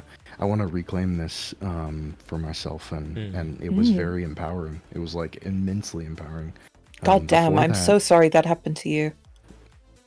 I can relate to that a little bit. I mean, that specific situation hadn't happened to me, but I had fears it would happen to me, and that wasn't the main motivation for why I started sex work. But I figured, like, if I'm so scared of it, I mean, I need to take it for myself if that were to happen. Yeah. Sorry, Ren, I stepped on you. Sorry. You didn't step on me. No, you're People okay. pay good money for that. I did I did There's a lot I did to be voice said stuff about before reclaiming. that, but yeah. Oh, sorry. Go ahead. There's a lot to be said about reclaiming, because, like, you know, it's not only reclaiming, how do you say it, that autonomy, that disability, mental, physical. Honestly, I consider mental physical sometimes, so I have to, I differentiate, and then I'm like, well, it's your brain, which is physiological, so, like, it's technically physical, but, like, so there's your argument for anybody who ever bothers you, but, like, there's a lot to be said about reclaiming that autonomy for yourself out of the disability, as well as, like, you know, Mystique. I'm so sorry, this cat. Mystique. It's okay. Kitty, sorry too. There's so much to be said, because, like, there was this content I started creating, initially the IRL content pre-VTubing, that I would use a much higher voice, because I was still sort of afraid to hear what people were telling me when I was 12. Because, like, I hit puberty in 3 months. Just 3 months. I got all my height. I grew 6 inches. I got my voice. I looked like an adult when most of my very small classroom of classmates, you know, they all still looked like children. And, like, the first thing people said to me was, wow, those birthing hips. Whoa, you have such a sexy voice. And all these things. I'm like 12 and 13. So, like, for a while, I was sort of afraid to hear that again. But when I started testing it out in VTubing and some of this other content, people were just like, no, that's amazing. It's so smooth. I love it. And all these different things. And it really helped ease me back into it. And creating that content helped me reclaim that power I had lost. Yeah, Mm-hmm. absolutely. The empowerment of voluntary sex work as opposed to like people who are coerced or trafficked or whatever Or revenge porn is even. Yeah. like goddamn is quite significant. And I think people see all sex workers as quote unquote damaged goods sometimes, and that is so far from the case for people who choose to do it. Yeah. That's I agree. It's not something anybody or everybody can and should do. And a lot of people are saying like, or I've seen like, oh, it's easy to do it and just do this. Oh, it's a no. quick buck. It's but not they easy. don't Yeah. understand Oh, the, fuck no. the Yeah. ramifications and mental preparedness and like the mental strength it takes to put yourself out there like that and Yeah. Absolutely. continue. Yeah, because as And the soon as people who people say start... that it's not a real job either, like, Yeah. what the fuck? As like I'm editing in CapCut, like, oh, fuck you people. Right? Like, you work so hard, Yeah. like any type of other content you make, it's a lot of work to do. Exactly. But I'm sure anyone, probably every person here has experienced something like this to some extent. Yeah. Like the it's so easy to do quick buck thing. I'm sure all of us have at least experienced one, if not numerous individuals that the moment they spent money on you, they felt they owned you. Oh yeah. Oh yeah. Yeah. Entitlement. Yep. And I it's don't know there what for I have content creators done. in general, but Yeah, What's I up? don't know what I've done. Maybe it's because I'm very transparent. I have been incredibly fortunate not to have much of that. I think Really? it's happened once, maybe twice. But I think it's because, like, my wife forces me to block immediately. Because I'm like, well, what if they didn't mean it? What if they... Yeah. Nope, Yeah. failed the Yeah, valid there's vibe a- check. You're Yeah. out. There's I an feel like- instinct to be nice yes. and to be yeah. liked Yes. that you have to overcome. Yeah. And it's actually something that they dealt with. I know I make a lot of like pop culture references or whatever, but like, have any of you seen The Unbreakable Kimmy Schmidt? I don't think I have. Yes, but I don't remember it very well. Basically, they were 4 women who were like kidnapped and kept underground by a preacher who like convinced them that Armageddon had come and they were like fire monsters outside. Played by But- John Hamm. God, that sounds like where I grew up. Yes. But like Kimmy Schmidt was taken as a kid, and the guy just told her to get into his van, or asked her, and she didn't want to be impolite. And I feel that a big obstacle as content creators is to get over that need to be liked and be polite and Yeah. make excuses Yeah, for people's yeah. Learning bad to say no. behavior. Yeah. Just If learning to that say no is one of comes the with- biggest. Yeah. Sorry. Like, go ahead. Sorry, we're both turning. I mean, I say that comes with a lot of experience. If you're doing it long enough, you slowly start to realize that you have the power to curate your space however you want it to be. And if you don't want somebody there, somebody's making you uncomfortable, even if they haven't broken any of your specific rules, like you can remove them. They don't Absolutely. have to be there. And Yeah. anybody, like, even regardless if they spend money on you or not, there's always gonna be somebody that will spend money on you that appreciates you and respects you and your boundaries. Yes. Nobody is entitled to your time, and I have Yep. blocked several people for just giving me the ick and no other reason than that, because I trust my gut, and so far that has meant that I haven't really had many issues with like people trying to take advantage of me or anything like that. Yeah. Speaking of entitled to time, I didn't mute my mic when I made cat sounds, and I'm really sorry. I was over here being like, I'm sorry, my himbo escaped so he could be with me, and now he's not meowing. But you'll have me making weird sounds instead. Yeah. That's so valid, though. No, but in my experience, it's been There's been a decent amount of people that are very transparent, but unfortunately, in my experience, people have been very patient and sneaky about it. Mhm. Not Oh, They're yeah. good not at getting so- past those boundaries. Yes. Yes, Yeah. because Yeah. they give off a lot of like there's a lot of respect that appears to be had there, Mm. but like over time they slowly pull back the curtain and then Right, eventually show right, like true right. colors. Those are that's been largely the experiences I've had with people that have felt like, oh, I donated this much money, or I did this and this and this. That means you owe me blah. And it's like, no, that means you spent money. I don't know what Yeah. to tell you. Yeah, Yeah, unless- those- Insidious way. Those, like, the terms of that transaction weren't defined like that at the time. You don't Exactly. get to, like, retroactively impose terms on it.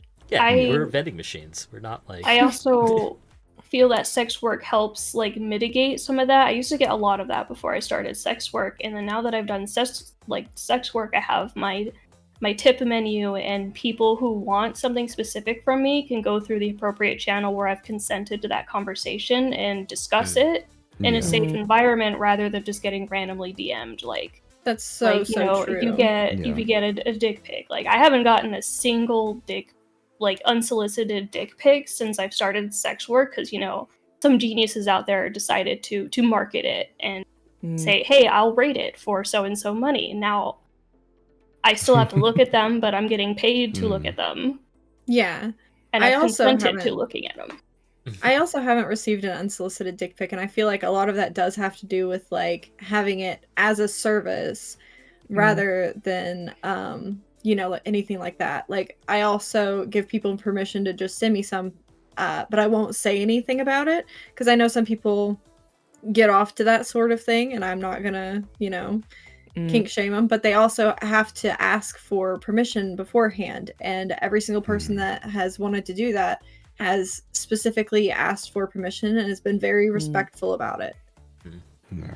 That's something I've learned through sex work, like, immensely, is people have like a weird misconception about like everyone's so disrespectful, but the people that actually buy my content, that consume my content, that are around my content, they are the most respectful individuals that I have the pleasure of doing business with. And in fact, majority of the time, the disrespectful people, the entitled people, are the ones that don't want to pay. They want free stuff. They want more free content. When are you posting this for free, that for free? Yep. They're the ones that That's so want the true. most from you, and where the disrespect comes from. But I don't really consider those people like community, because they're not supporting, they're not watching. They're just there to get what they can. But The kind of that people are who paying, DM the kind of people who DM people on Etsy demanding to get like their handmade crafts for 1/10 of the price. yeah. Also, Yeah. like, this is something like I think Divvy Moon might have posted about earlier today. It's like the people who buy the highest tiers, like engage with content, are the most respectful people, and it's very often people buy the lowest like tier of content, or like spend like just a tiny bit on you, will demand the world. Like, 'cause, That is like, so true. yeah. Which Those is are the not ones to that say you that have you're a to better issues with. person if you can't afford the higher Oh, tier absolutely content. not. No, Yeah, definitely Yeah. not. But Yeah, I feel I mean, like there's more other often ways than of not- supporting. Persona helps with that. exactly. Like But- if when I'm do the mommy thing, and it helps me like increase my boundaries because I can be directive with it. So like they're like, give me stuff for free. I'm like, no. Yeah.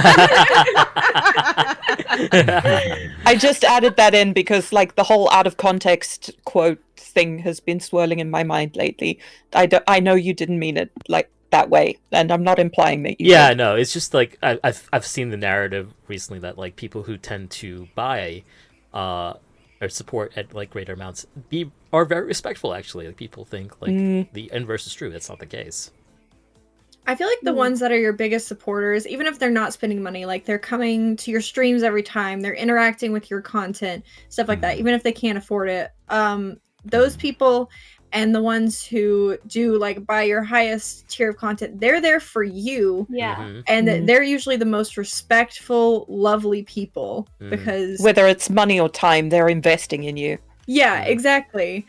But it's And- like the people who like Exactly do like the right. bare minimum are have- the ones who like want everything from you. And the funny Mm. thing is, And like, on maybe social media, those are the entitled, people who yeah. get mocked the most for like buying like that OnlyFans girls like content, or like the Fansly stream, Yeah. whatever it is. Yeah. Yeah. All They get the shit for it. entitled people I've dealt with, like I don't know who they are.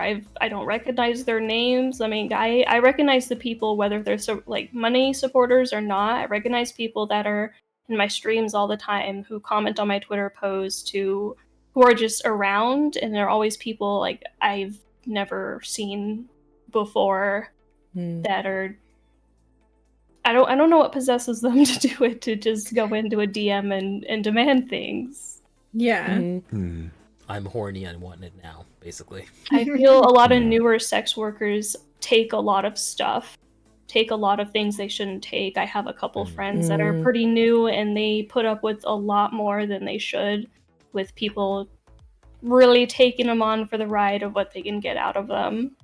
I feel like that's also like a learning experience because Yeah. the It more is. you like experience those type of people, the more you can realize like, hey, I'm worth more than this. I don't have to put up with this shit. Yeah. Yeah. And there's definitely people out there who are like looking for new sex workers, people who are like inexperienced to take advantage of. Exactly. Yeah. I feel like that's very prevalent in the VTuber sphere as well, Yes. where it's Yeah. just like they see somebody who's new with sex work and they just immediately go to prey on them or manipulate them into getting more out of them. Mm. Yeah. Love bombing. Mhm. Yeah. Yeah. This might just be like a cultural thing, and because I present my character as like, I'm any all. I truly am, like, across the board. Don't subscribe to anything, but I also was in the like erotic voice acting space, and I recognized that where my audience was, that they like the way my voice is, they largely are looking for something that's more masculine. I recognize that, so I've marketed towards that with the character, and I have with my content. But that has resulted in people generally having the perception that I'm a man, just across the board, just being like, you're a man. And then having like a weird here's a solid example. I had somebody DM me once, hi, I DM'd back, hi, how are you? They DM'd back, I'm wet. And that was literally like the course of it. That was the entire those were the first 3 messages. Oh my And then I had to explain to them, like, you can't do that to people. You have to kind of like lead up to things. You have to like do vibe checks and everything. And they're like, well, other men are okay with it. I'm like, well, do you understand like what you're saying if you kind of like switch that into a different frame, how that would sound? Yeah, like if yeah. I said, well, other women were okay with me saying this, like Oh, no. you would feel the ick, right? So Yeah, like Immediately. I Yeah. And agree also, with like, that wholeheartedly. It's so like saying that any man would be so happy that like Yeah. some random person has said that they're wet, like that there's no discernment or Mhm. It's Individuality the on their double part. standard with male lewd-tubers. I really feel for a lot of them. The stuff they probably put up with is more or less the same as the women do, but there's a stigma behind it where like it's supposed to be invited. Of course, a male getting female attention, who wouldn't like that? But there's the manner of consent. Mhm. And the with damage sex that work, like early yeah. 2000s teen sex comedies did to the world Yeah. was immense, where like men just want to lose their virginity or have sex, and like they don't care who it's with. They will travel around the country just looking for a woman with a hole that they can stick their dick into, as long as it's like, as long as she's got a pulse, it's fine. I recognize that I come off as like very closed off to like interactions like that, even when I'm streaming, or when people like ask to like work with me both on Blue Site and Twitch. But it's a defense mechanism because I don't trust a lot of you people out there, and Yeah. Yeah. I definitely feel like people will have that interaction, be like, well, what's his problem? Why doesn't he want to like fuck, whatever it is? And it's like, I don't know you, I don't know you, I Yeah. don't trust you. Yeah. Like, Yeah. It- Atra and there's I have a never made sex noises in each other's presence. massive amount of trust that comes, like, especially with collaborations with lewd Mhm. stuff. Like, it's Mhm. easy. I mean, it's still roughly the same process you would go collabing on Twitch, but with lewd stuff, there's an entire level of consent and getting to know the person and trust that goes into that type of content. Absolutely. Mhm. yeah, you do not And want to be knowing that thinking they're about not going each to get other's- weird and attached. Yeah. That- With the too, weird and yes. attached, yeah. That too, That's yes. but like that I mentioned it because like I don't know, perhaps when I said like things were kind of like more drawn out and sneakier, perhaps that's like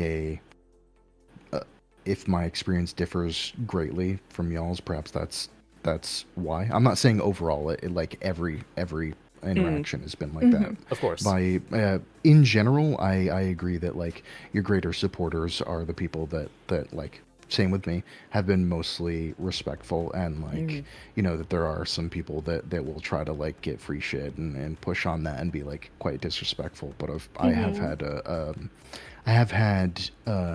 a good handful that have been greater supporters that have gone through like a sneaky Oh, yeah. route. Like the longest one was like somebody tried for like 6 months to get to the point of trying to be sexual with me, which I blows my mind personally, blows my mind because Yeah. Imagine being that fixated on one person. yes, Yeah. and And there are so many. yeah, and I don't get it, but you know it's I don't know. Maybe it's that. I don't know. Yeah, But I and thought I'd mention some something. people will buy the content and like want to like speed run that process of getting to know you. There's like some content Yes. creators that are okay with that. I personally have like a very strict like boundary line. If people consume my not safe for work content, I don't want to foster anything more than just like consumer and creator, because it can get really dicey really quickly depending on the person. And you know, there are people that will try to circumvent like, you know, getting to know you and purchasing your content or throwing money at you as a way to get in there and get closer, and then they'll start being like parasocial stuff comes up, and they may like feel things that you don't, or you know, don't want to entertain, and it's just tricky and it can get messy really quickly. Yeah. I feel like you have to kind of establish the boundaries of each person, and I feel like a lot of people treat, you know, different sex workers all the same, when it's literally like, you know, each person's gonna have their own boundaries and things that they're comfortable with. And also, I would like to loop back around to what Ruin was saying at the beginning, about I guess conceptions people have. I also go by any pronouns. I prefer dumb bitch, just so you know. But I feel like because my model and myself, I present as a very mature looking woman with big boobs.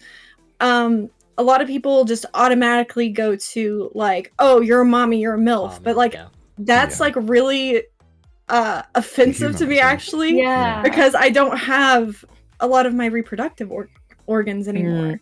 Right. You know, like that's not me at all, but that's like automatically what people go to, and they like don't ask consent for anything like that, especially in the VTuber community.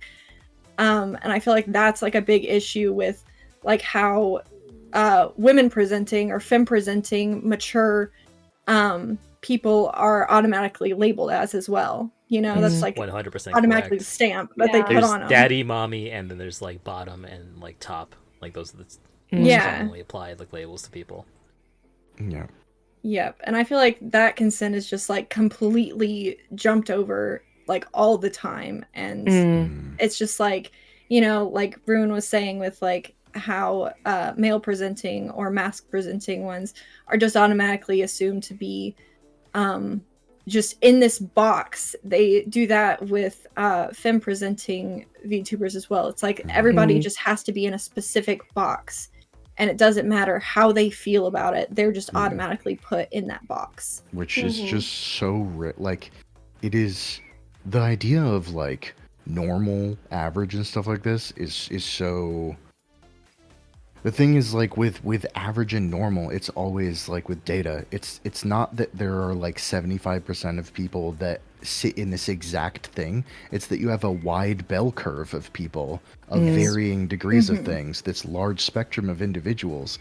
That when you take all of that together and you divide it up, then in the middle, this is where they all meet. And people far too often think, well, oh, the majority of the bell curve is just this one single central line, and that's just not the Mhm. case. Yeah, like one of the reasons that Atra and I do a lot of work together, and did particularly in the beginning, is because we were each other's safe person that we knew wouldn't get weird and possessive or try and get more, than the performance that we were offering.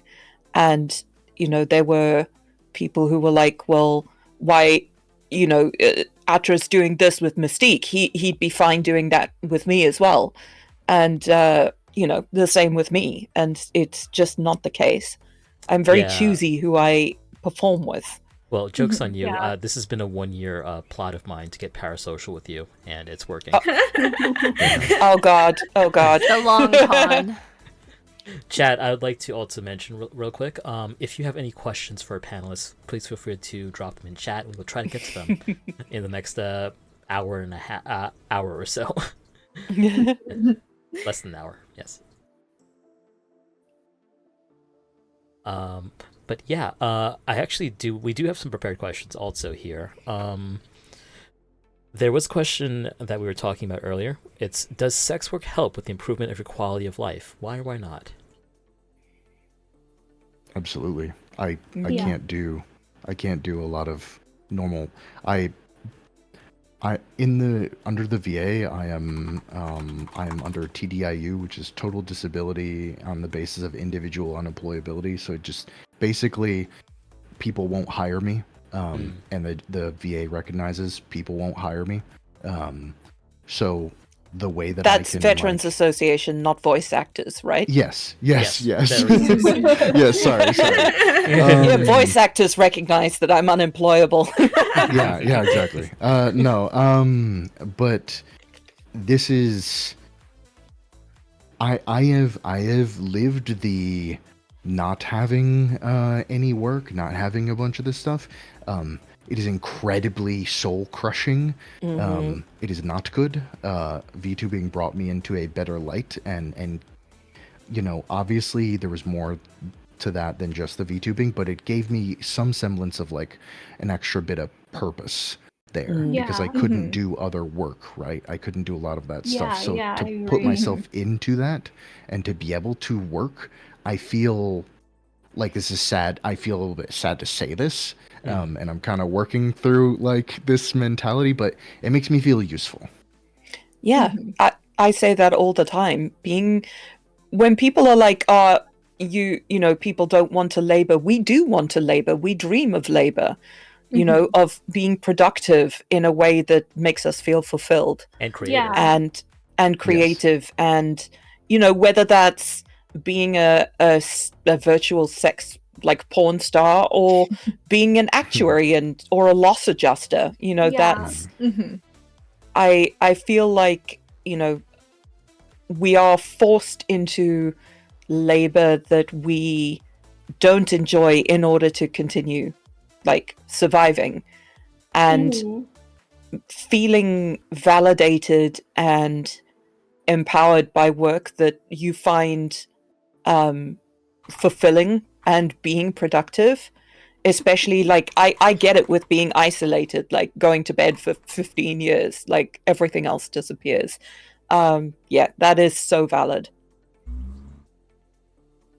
I will And say, sorry if I stepped on you again. I'm really sorry. oh my gosh. I will say that I feel like VTubing and by extension sex work really saved my life. Before I found all of this space and all of that, I was working as a licensed cosmetologist. But as I ended up having a very bad tonic-clonic seizure actually while I was working as a hairstylist. Oh, and at that God. point, I realized I needed to step back. Like, I had it in the back of the salon I worked at. I almost died, actually. Mm. And that was kind of like a turning point for me, where I was like, I can't keep doing this. But I feel like after that point, lost my purpose and couldn't really find like where I was going with life. And when I found VTubing and sex work, it really improved my quality of life because it gave me something to do. It gave me something to put the energy that I do have and this wantingness to work, like you mentioned. It helped me kind of find my place in all of that. Yeah, And engaging with the world again. Yeah, so much. Yeah, Yes. I completely agree. I mean, it's increased the quality of my life and my sense of purpose like, immensely.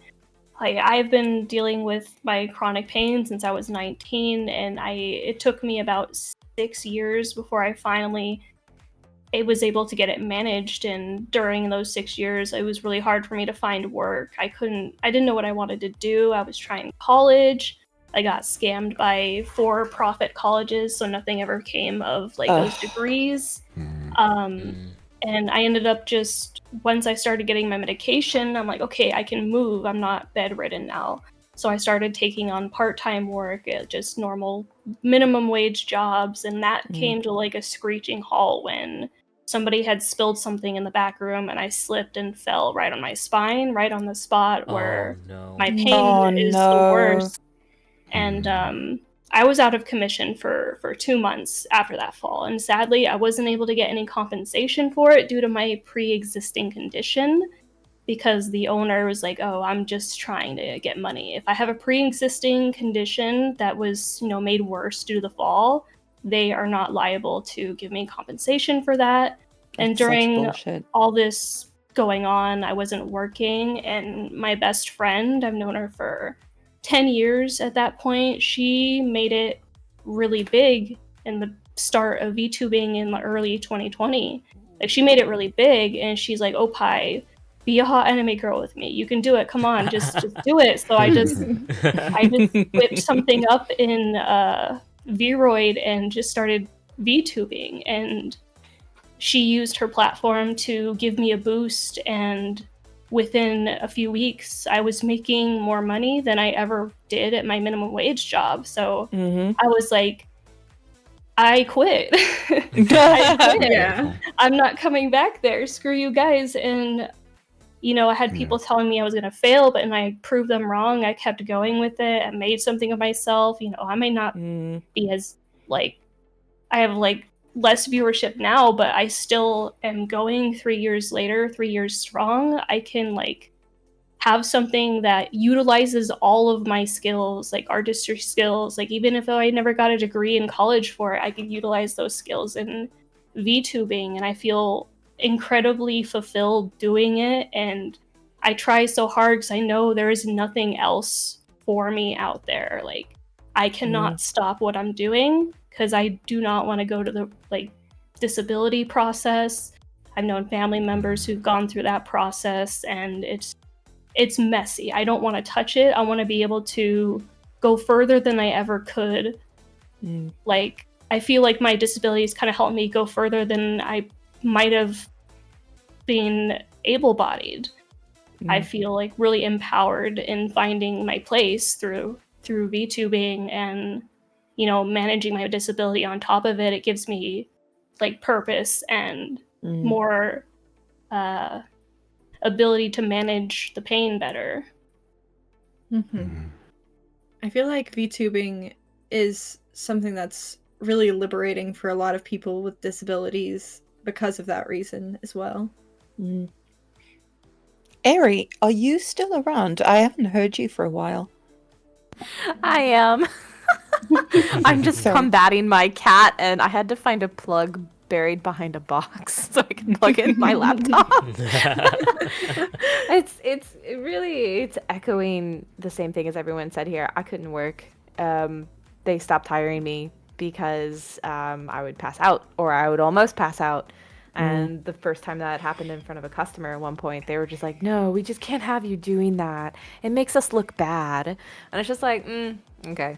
So, so getting to utilize my skills in this way, it gave me something to do. It allowed me to contribute to my life and well-being. And it made a lot of things better. And also I love being creative. If I can live and also be creative, that makes me feel really good. Absolutely. Let's see here. There is a question from Sure Plum Queen, but I'm gonna save that towards the end. Let's talk about your content. Is there any content you particularly enjoy exploring that you couldn't do like IRL? And is there content that you might want to try in the future? I'll start. For me, I feel like just being myself and like making content out of being myself is something I can't really do IRL. I'm very hypersexual. I can be very unhinged sometimes, and I tend to be kind of like crazy, and I don't know, like I don't feel like I can do that in real life. Like I feel like I'm judged really harshly for being myself in normal situations. So I feel like VTubing just actually lets me kind of unmask, not really have to be a certain person in a certain group. Yeah. I can just be me. Lewd tubing, the safe way to explore your breeding kink. Exactly. No pregnant, only breed. Yeah, and people like you for you. That's a good point, Cyber. Exactly. VTubing was actually something I wanted to do for a while. Like I had this idea in my head, I want to say like back in like 2013, 2014, and I was thinking like when I started streaming on Twitch like with my face cam, like man, I wish I could stream as like It the actually adds technology up. wasn't there. And then when VTubing just exploded, I'm like, oh my god, that's it. That's what I'm gonna do. I want to do that. And then, you know, I was already getting more comfortable with my body at the same time, so I do kind of a mix of IRL stuff and was able to grow from, you know, pictures to videos, and I want to do a stream at some point, and that ties into like lewd tubing content I want to do as I got involved in the VR chat space, and there's some really talented people in the VR chat space that aren't necessarily lewd tubers. They're just they're like erotic dancers, and I think those people are so incredibly talented, and it's hard for me with my limitations with my own body and also my space, is I would like to get my body to a point where I can do that. I can dance the way they do. And I've been working on it for the past like year to couple years, which VTubing allows me to do. Is I've been slowly losing weight from the height of the worst part of my condition, and I've gone down at 230 at my heaviest, down to 150 now, about 80 pounds, and I feel like I have the opportunity to be able to do that and maybe explore more like physical content before like in the future I will be like unable to. I actually found VTubing because I have those complexes about my body and I don't like looking at myself really. And I wanted a way to sort of be on camera with my long distance partner that didn't need me to be on camera, so I'd have to look at myself. And I'd always wanted to be a performer, and I realized that this was a way that I could perform, that I could stream for myself. So it started with a V-roid so that I could have cyber sex with my long distance boyfriend. Fair enough. Oh, fair enough. Opa, you talked about the VR stuff. That's actually something I've been kind of like dabbling into, and meeting a few VR folks, and picked up some like full body tracking stuff, and it's been really cool. I've been getting that and having a lot of fun with that, and I'm looking forward to going more in that direction in the future, because I think it can provide a very nice way of like interacting with fans and providing like sex work without me having to like actually be on a camera that Yeah, you can't do yeah. with like a two-dimensional like live 2D model.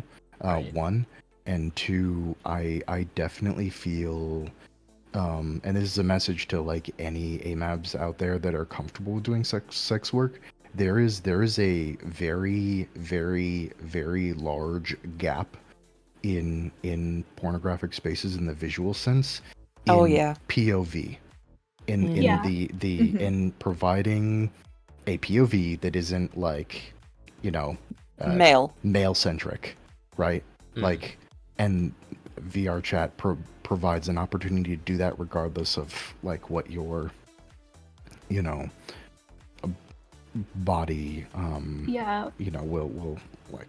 Yeah. Like That I will agree, accommodate, and yeah. Of It's course, it's a yeah. good stepping stone, especially VR chat, because it's the way they do their models are different from like VTubing, VC Mhm. Face, or VTube Studio, Mhm. and even like 3D models from scratch. It's very, very cheap and attainable to get yourself a custom Oh, VR chat absolutely. avatar, and you could use that to build up your brand. And it's very Mhm. affordable to start. I mean, minus the equipment, that's not affordable. Yeah, Of no, course. No, Yeah. that's not is- cheap. It's The not. equipment is good far less. equipment, yeah, It's far but less that's a affordable, good but start. there's you can ease your way into it, and you can start with stuff like you can start with like just getting the VR, and then Mhm. like picking up like even not even like a custom model, just picking up one that Yeah. has commercial Just commercial rights, like you can exploring the use, space right, and and explore it, and then as you earn money over time, you can slowly start to like put in more, so you need like more tracking, or like getting a custom model, or like expanding things. Absolutely. There's a lot of great 3D models on Booth. But because my wife and I use Booth a lot for different things, but that is really good advice to, you don't have to be fancy. You don't have to No. make yourself go broke. I started as a little PNG with like a blue snowball mic, Yeah. and I was that for 8 months, and I saved every time I make a change to my model, or like I'm waiting for my 3D model to be done currently, so I'm super excited about that. But like these things, I saved up for all of them prior to getting them done, and so I used what I could. And even my wife set out to show people that you could achieve quite a lot with all pre-made. Well, Yeah. or- Yeah. And or you can even- also get fairly cheap customizations on places like Fiverr. Like there are people who will add expression toggles or change the hair around if you like yeah. buy your own like yeah, hair mesh, or assets. add different colors to it, or a different outfit for like $15 a And pop. there's Well, here's there's the even thing. Oh, go ahead. Good. Okay. So I go was just ahead. gonna say that there's also like Discord communities. I mean, like Fiverr is really great, but I've had some bad experiences with Fiverr. I've been ripped off and scammed out of $1,000 before. But there's Jesus also Christ. Oh my God. communities on Discord that serve as marketplaces for VR creators as well, Yep. and you just a lot of avenues to look at what to do. And I Go highly ahead. recommend VGen for a bunch of stuff too, because I feel like Yes. that has a lot more safety, I guess, VGen is with fantastic. your is commissions and wonderful. everything. Yes. Yes, I'm into VGen. Go ahead, Yeah. Ruin. Here's the other thing too. I know, trust me, I know when I say this, trust me, I know it's painful. I understand, but you can take your hands and grasp Blender yourself as well. Like, if you Yeah. want Yeah, to do it's 3D modeling, you can. Like, You can always learn new skills. It might take Exactly. time and it might be hard, but Yes. if you have the drive to do it, you can do it. Anybody Yes. can do that shit. Absolutely. yes, absolutely, you can. It's just throughout the process, like my two big advices for like learning through new things is, one, learn to accept your limitations in a positive manner that doesn't like beat yourself down and be like, I have accomplished this, and say I have accomplished this instead of saying I'm not doing good enough yet. yeah, Say I've yeah. accomplished this, and then recognize yourself for that, and then like grow. One. Two, like take breaks and make like short-term goals, not massive like, Yeah. I want to make the best 3D avatar ever. Instead Yeah, be like, just I small want to make steps. a ring, right? Yeah. Mm-hmm. People don't mean- come into VTubing like experts at everything, like video editing, Blender, like, you know, art, whatever it is. It's a constant like movement to improve yourself, and you will do Exactly. things like you couldn't imagine possible if you just keep working at it little by little. Mm-hmm.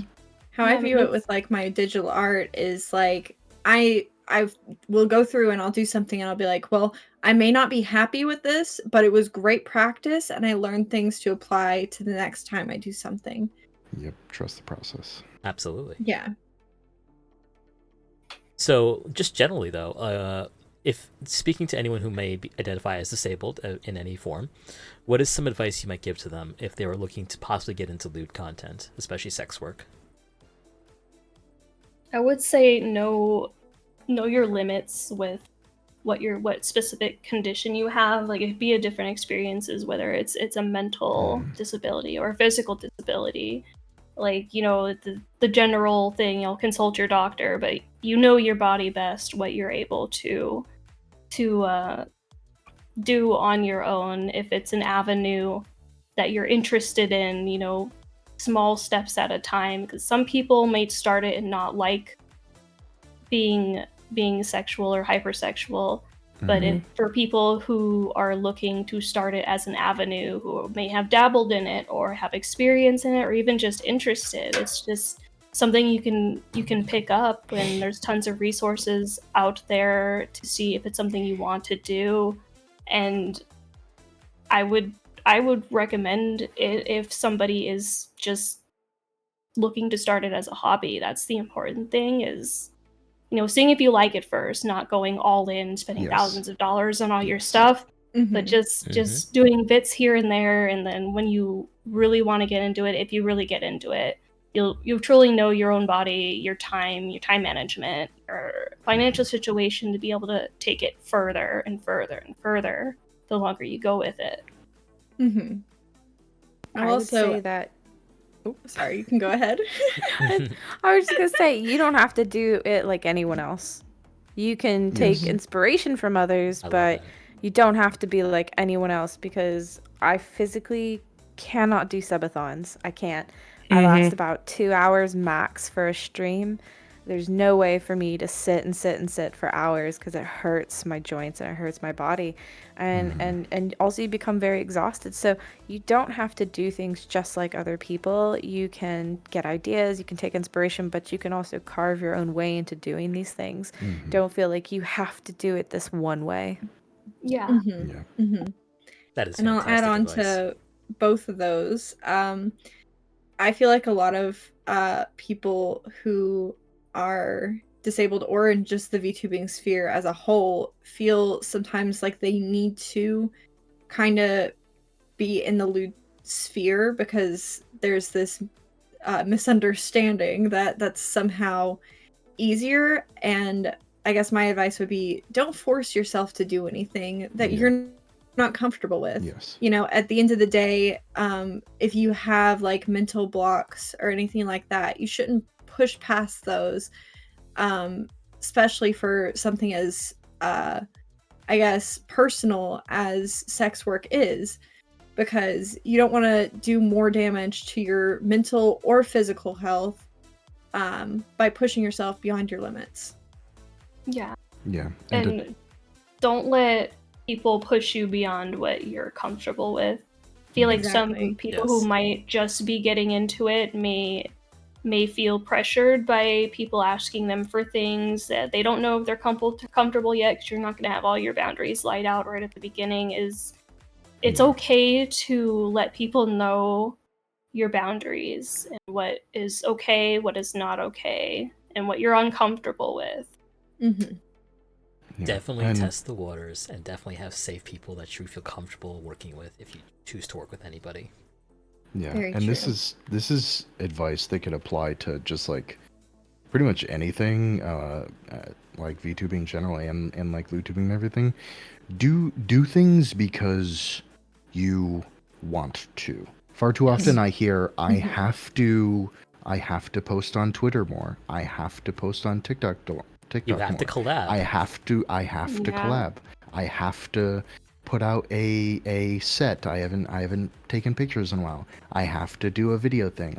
No, you don't.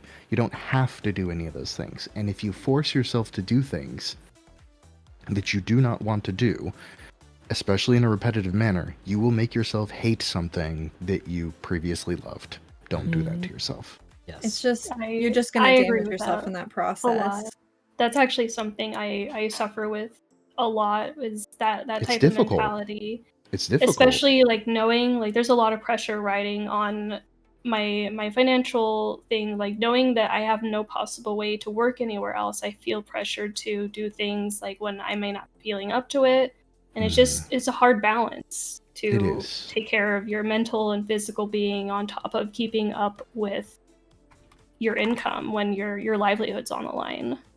Exactly. Yeah. And the people that are very supportive of you and are there for you, they will always be understanding at the end of the day. And if they're not, fuck them, block them. They don't deserve you. Mhm. Or Yes, don't fuck them. absolutely. Or yeah, don't fuck them. That's a reward. Something that I think a lot of creators, whether disabled or not, need to learn is you don't need to hold on to every single individual audience member. Yes. If they don't gel with you, you can let them go. Like, there are a lot of people out there. Humans, we're very overstocked on ourselves. Like, if someone is not gelling with your community or with what you are doing, don't be afraid to let them go just because you think that, like, your viewer number is going to tick down by 1 or you'll get a reputation. Yeah. Like, there will always be more people. So keep the ones that work for you. That are safe to you and respectful Yes. to you. Yes. It's like that's a problem that I dealt with early in the career. I was desperately holding on to people that weren't very good for my space or weren't very good for the community, and I just eventually had to let those people go and stop like clinging so hard, as it wasn't working, it was stressing me out. Well, that's the thing. Oftentimes, and I learned this lesson the hard way too. Oftentimes, we think like, oh, we're holding on to that person, we're holding on to that extra viewer. We're not losing viewers, or we're not losing like supporters or stuff like that. But oftentimes, those individuals that are making you uncomfortable are also making people in your spaces uncomfortable. Yes. And you are actually ironically trying driving to hold on people to that away. one person, losing You're alienating the good ones. yourself. Yeah. Exactly. That was the Yeah, if you entire have someone who's reason making I stopped doing that. I knew it was affecting the rest of the community. That is why I had to break that habit. Yeah, and it's Yeah, it's if a you have tough one to someone who's learn. making you uncomfortable, they're probably making everybody else uncomfortable. So the best answer Yeah. is at the first sign, get rid of them quickly, and you'll be shocked if you haven't done this, that your community doesn't really have many instances of that because you got rid of the ones who did that. Yeah. And that your community will thank you. Yeah. Oh, Your yeah. community should be a happy, healthy, and safe space for you at the end of the day. And there's nothing wrong with curating that space to where it fits in that mold for you at all. Absolutely. We'll take one more question from chat. This one is, here's the question. What's something you wish an audience would keep in mind when interacting with a disabled lewd sex worker? And where's the line for regulars in community as far as letting people know about your boundaries and conditions versus overreaching versus white knighting? Ooh, That is a good That's a heavy hefty- question. That's yeah. a multi-part question. Yeah. I Mhm. think some people, and this again applies to able-bodied creators as well, feel that when they feel very invested in a creator, that they are like that they have to go to bat for them. Like if they get in a spat with another creator, if a certain game isn't working out for them, that they have to go out to war for that creator, and it removes people's agency to speak up for themselves. Yes. So I would say, like, telling someone in chat, oi, like, there was a guy who came into my chat once and went, hey, what's your gimmick? And I was like, titties, what's yours? And he was like, no, really, what's your gimmick? And was being very rude. And my viewers were like, well, that's very rude. That's very different from being like, you have said something bad against Lady Mystique. I will go onto Twitter and all of your social media and track down your family and send them poop in the mail. Yeah. Like, if it's not something that can be resolved with like a couple of minutes, don't take action unless a creator asks you to on their behalf. Yeah. What, Yeah. What was the first part of that question? I'm sorry. There was I kind of lost. It's Well, in you're- chat What's just something a you little would bit. wish an audience Okay. would keep in mind when interacting with a disabled lewd/sex worker?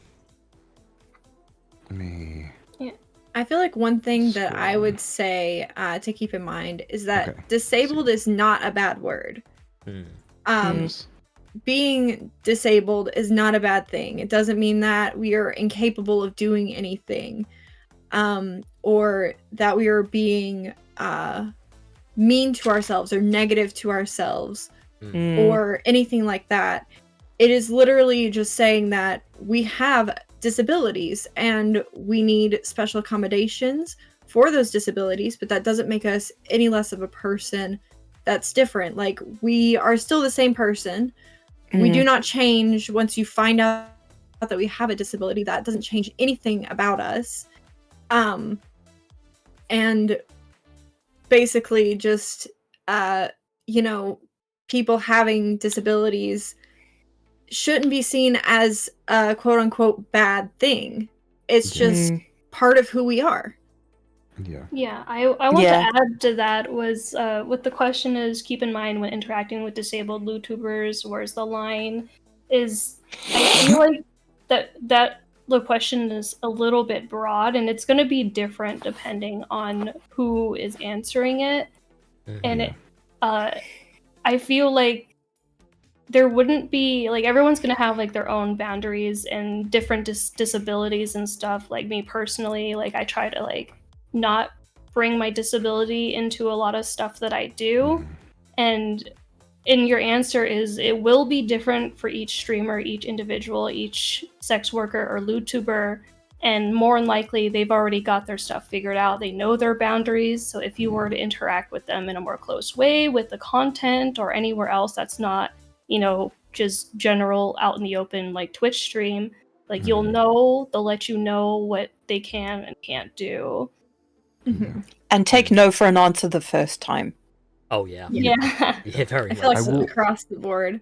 I will say, like, instead, just for me personally, I don't know if this case with everybody, but instead of like, I don't need anyone to go out and speak on my behalf. I am fully capable as an adult to do so.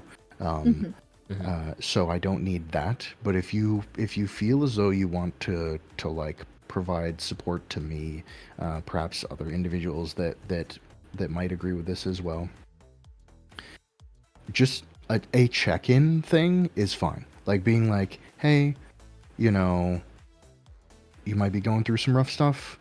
I feel for you. Like, just a simple, like, showing that you care is like speaks so much more than you does. like taking out your knife and trying to stab anyone who remotely brushes me the wrong way. Right. Yeah, and Yeah. understanding that people have different, abilities when it comes to like conversing, like touching on what you just said, is I greatly appreciate those random DMs, those words of support. I mean, I Yes. have a lot of social anxiety, so I don't reply to a lot of people. And when you start getting more and more of that, it's impossible to reply to everybody. But Absolutely. you know, those messages are seen, they are read. Yes. And I'm sure I Yeah. can speak for a lot of people here. Like they do, everyone will read and appreciate that. Absolutely. Also, one thing I'll add to that as well is that I feel like with people with chronic illnesses, a lot of times they'll get comments of people trying to help them, tell them what they need to do to make their chronic illness better. Like Right. they Oh, kind of know better. We have than tried you know. everything. The unsolicited Just do medical yoga. advice. Yeah, I have and I feel so like- many feelings about that. I know, it's Please horrible. tell me about my illness. I want you to tell me about my life, please.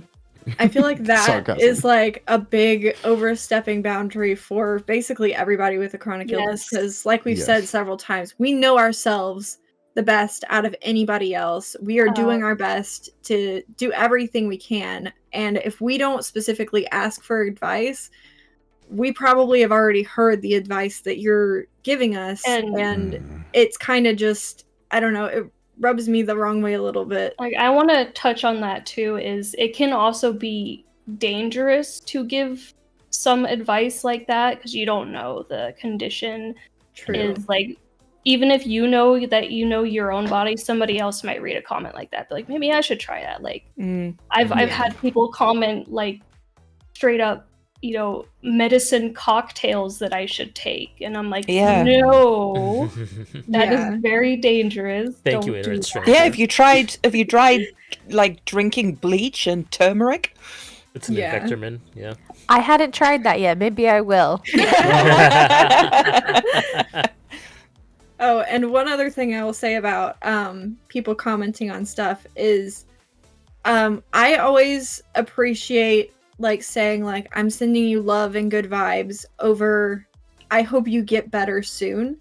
Because when you have a chronic illness, there is no really getting better. It's ups and downs, you know, flare-ups and keeping things managed. But I don't, for me personally, when people say like I hope you get better soon, I feel like it's kind of putting it in a position where it doesn't feel like my condition looks chronic to them. They're only experiencing it in the moment when I'm at my worst. I get the meaning behind it, but it could also just remind you, like reading Very that will true. remind you, just knowing like, well, it's not. And like I know people have good Makes me intentions laugh. behind I'm that. like, thanks, I would love that, but unlikely. And like I completely get that people have good intentions behind it, but like after you hear that so many times, it just gets to the point where like I would just very much prefer like you're just saying like I'm sending you love and good vibes, or like you know, just stuff like that. Yeah. And respect. I think Oh, go ahead. I think building on what Stacey said as well, like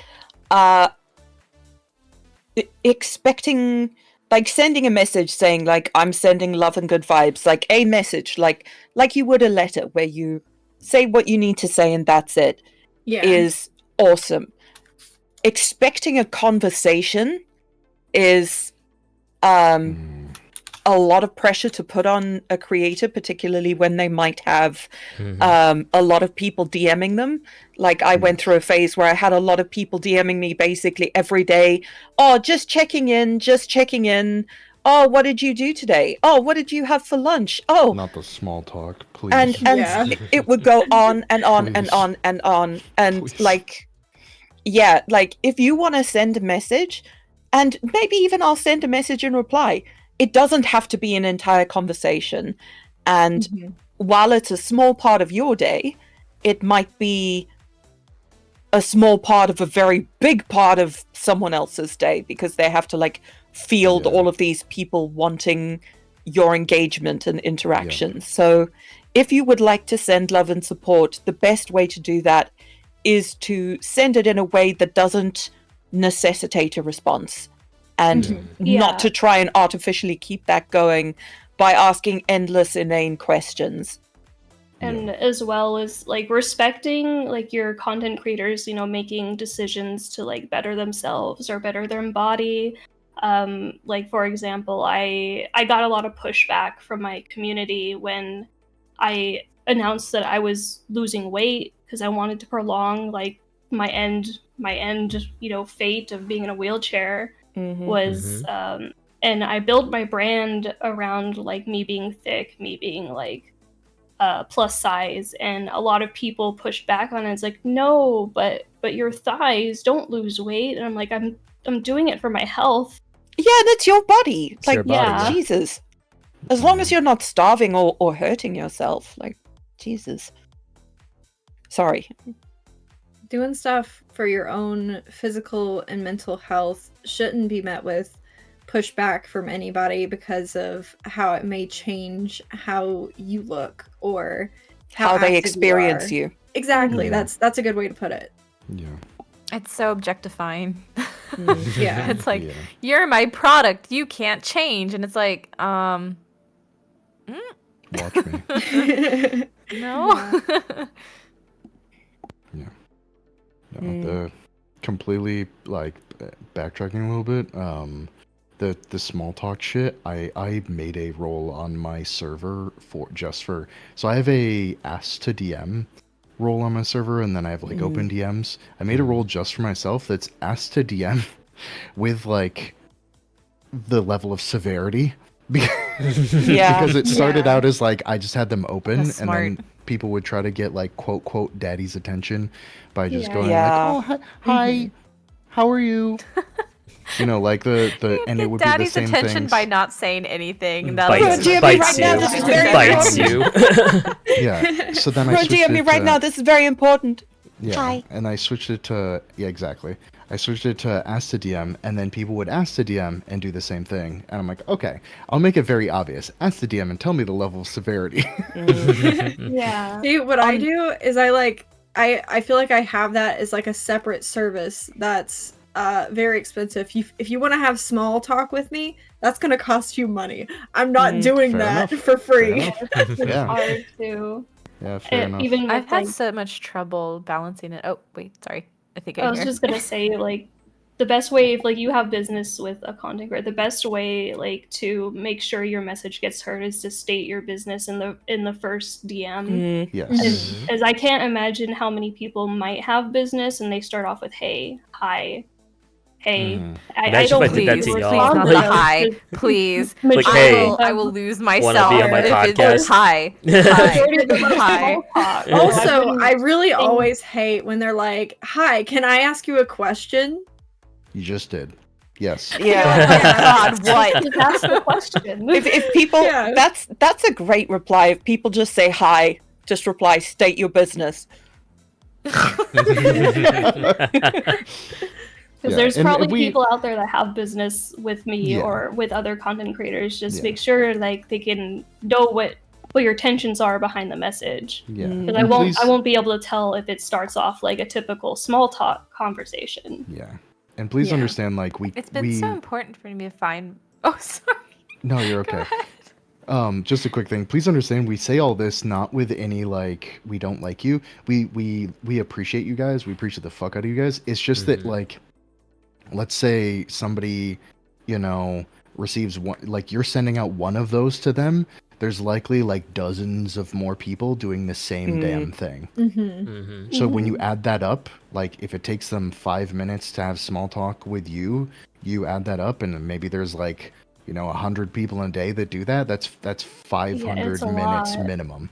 And as disabled know. creators, we don't have the energy to respond to Exactly. everybody because that does take a lot of energy. Yes. You also Cognitive don't resources. know how they're gonna take it, because I've been in a lot of I don't respond to DMs a whole lot, because I've had like several where I would respond and just say thank you, and in me responding, it was in like invitation, and they would start spamming me, and messages after messages every hour, every day, and it gets to be too much. And if you respond to people a lot, you'll get a lot of that, and you'll never be able to like sift through everything. It's just hard to juggle it once you've gotten a certain amount of people that are trying to get your attention.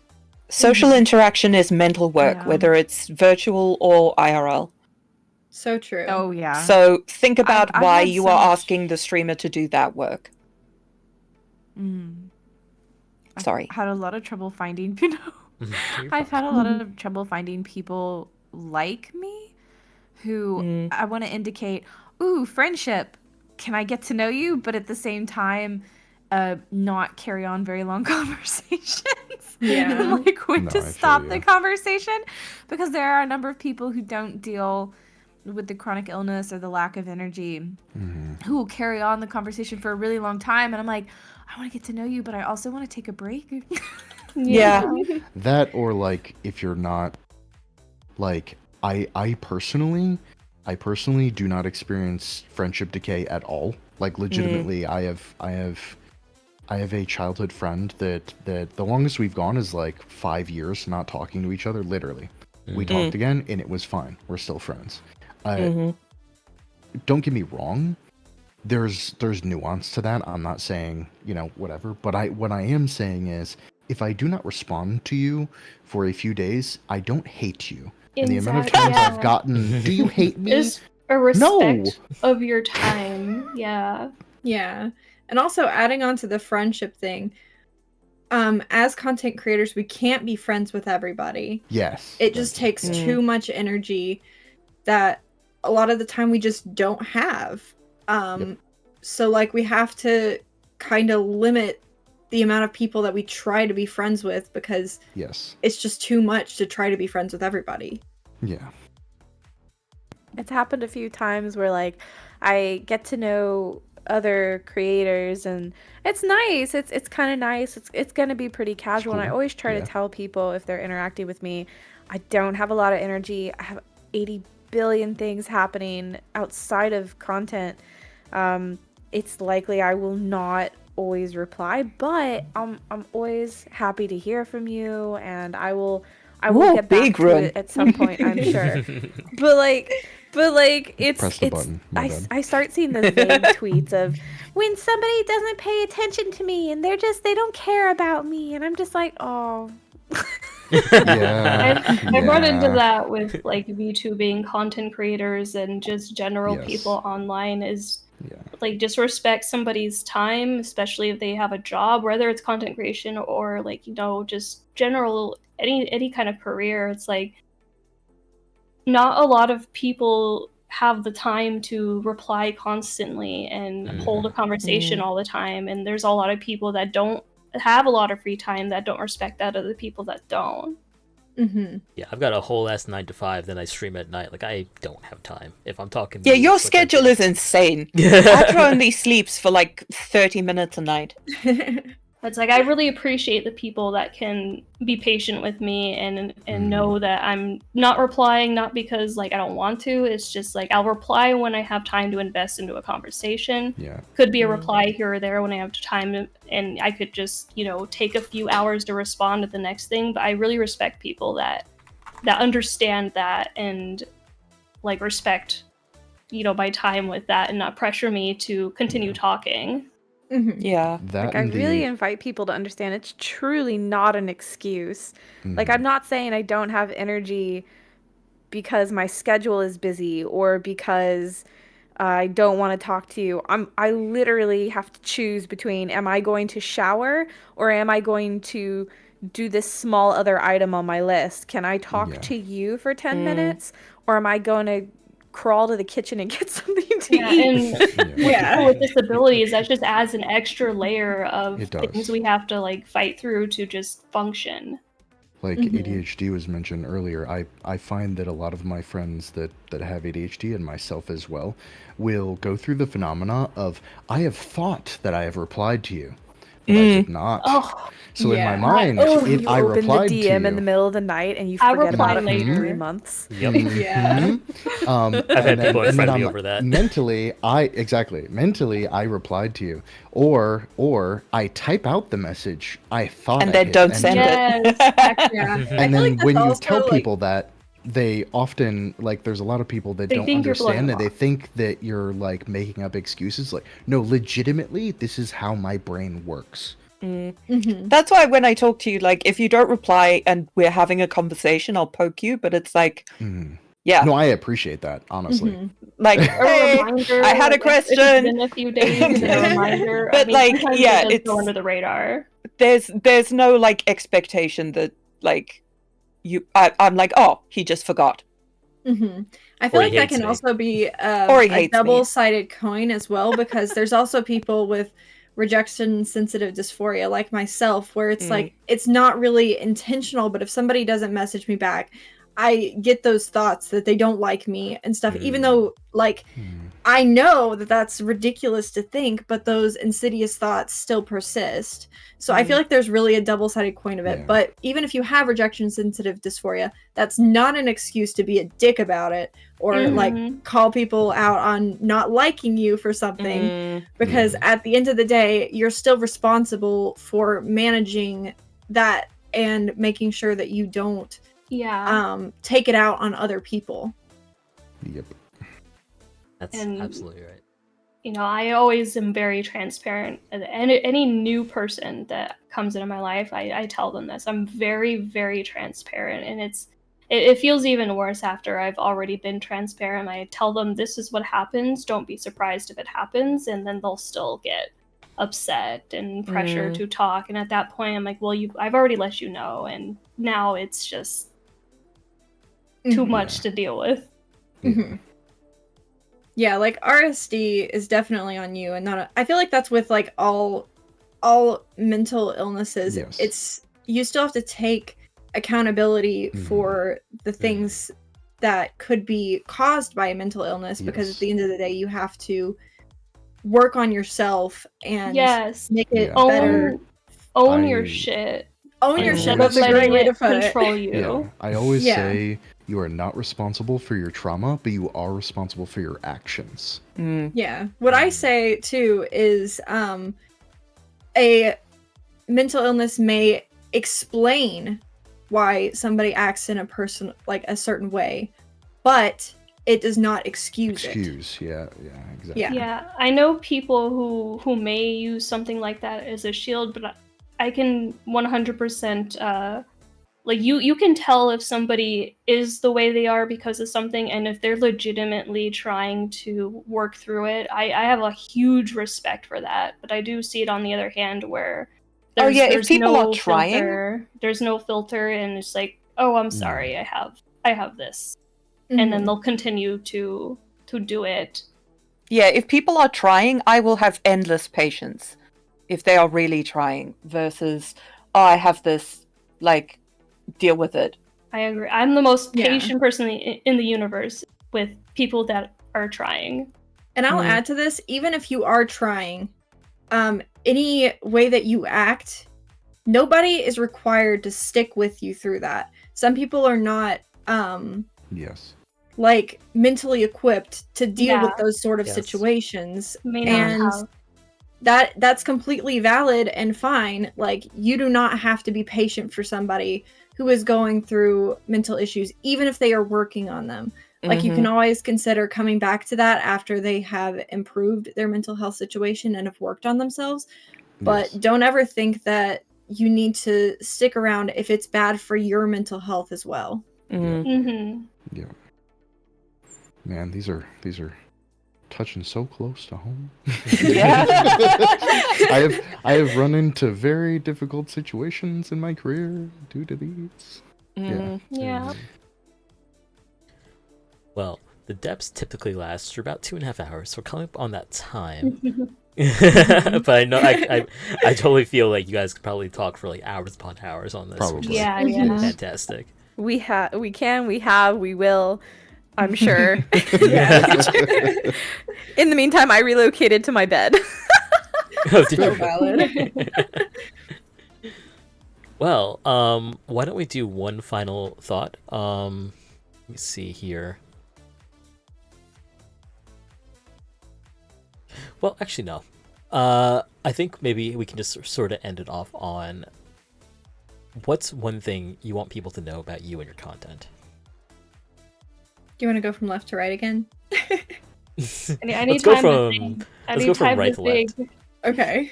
No. Thank Go you. ahead. Wait, what? Oh, I said I'd be go after me. Or One of go us is before in me. space. Where is that? Oh, was it Ari? I'm sorry. Is it me? Oh my god. No, it wasn't Ari. Oh, okay. I'm just like, oh no, the brain left. The brain went away.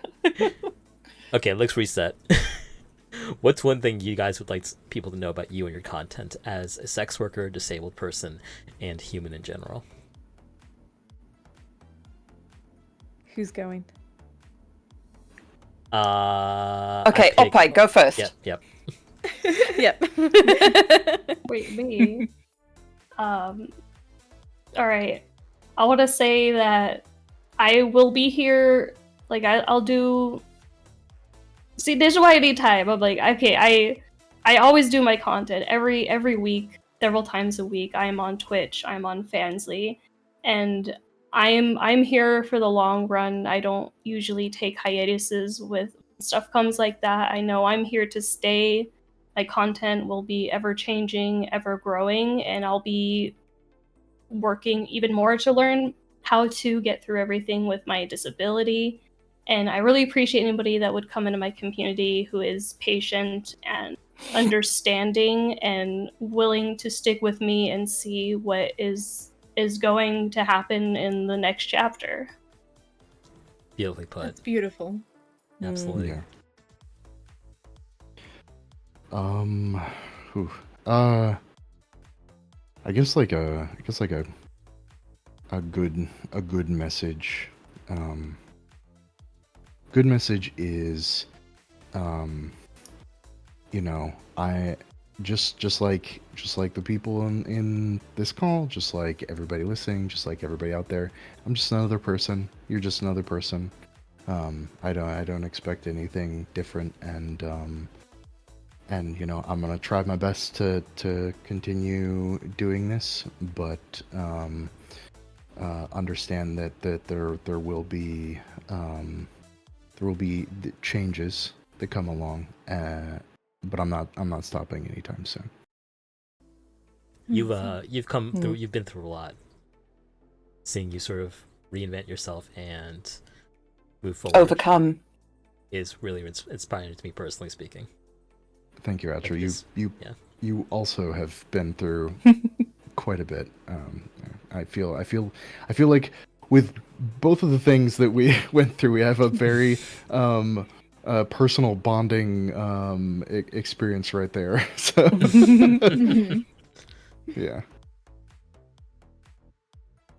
All right. Well, for me, I've had to take several hiatuses due to surgeries and figure out a bunch of health problems. But now that I am doing better, I have more of my chronic illnesses managed better. I'm making a big comeback. I'm trying to stream, several times a week. I'm making still my other content. I'm doing my art. I'm doing my voice acting. And I'm just going to keep moving forward, doing bigger and better things for myself, while still also, taking care of myself at the same time, because I am sick and tired of pushing myself beyond my limits for things that aren't worth it. So Oh yeah. Valid. I'm just Totally valid. fucking diving in, but also being mindful of myself. And I would love to have people who are understanding of that and who, are down for chaos and lewdness and craziness to hang out with me and play games with me. touch his fingies. Tinky touch. Shy tinky touch. Yeah. I'm actually interested to know what you would say to that question, Atra. You're not disabled, but I would very much be interested to know what you would say. I'm just a little guy. Don't mind me. No. The little guy can say it, and then I'll say it. Yeah, go on. I mean, I don't know what I'm doing. Like, I mostly feel like I'm in uncharted territory doing things as I do. And I appreciate anyone who is willing to watch me figure it out, honestly. And it won't always be easy, but I'll try my best. You should do. You don't make it That's look all like we can it's. never do. You don't make it look like you don't know what you're doing. You make it look like you know what you're doing. Yeah. You fake it till you Well. make it. Yeah, well, you Yeah. fake it very well. I'm gonna add it to my Fansly bio. Amazing. Ari, any closing thoughts? There's times where I don't feel good, so I like making things that make people feel good. Oh. I like that. Whether it just makes your day better, makes your body feel better. That's why I call it like spicy but comforting. Mhm. And I hope my transparency helps people understand themselves better. Not just in gender and identity and stuff like that, which has actually happened a lot in my community. People are like, "Hey, I just discovered this," and I'm like, "That's awesome."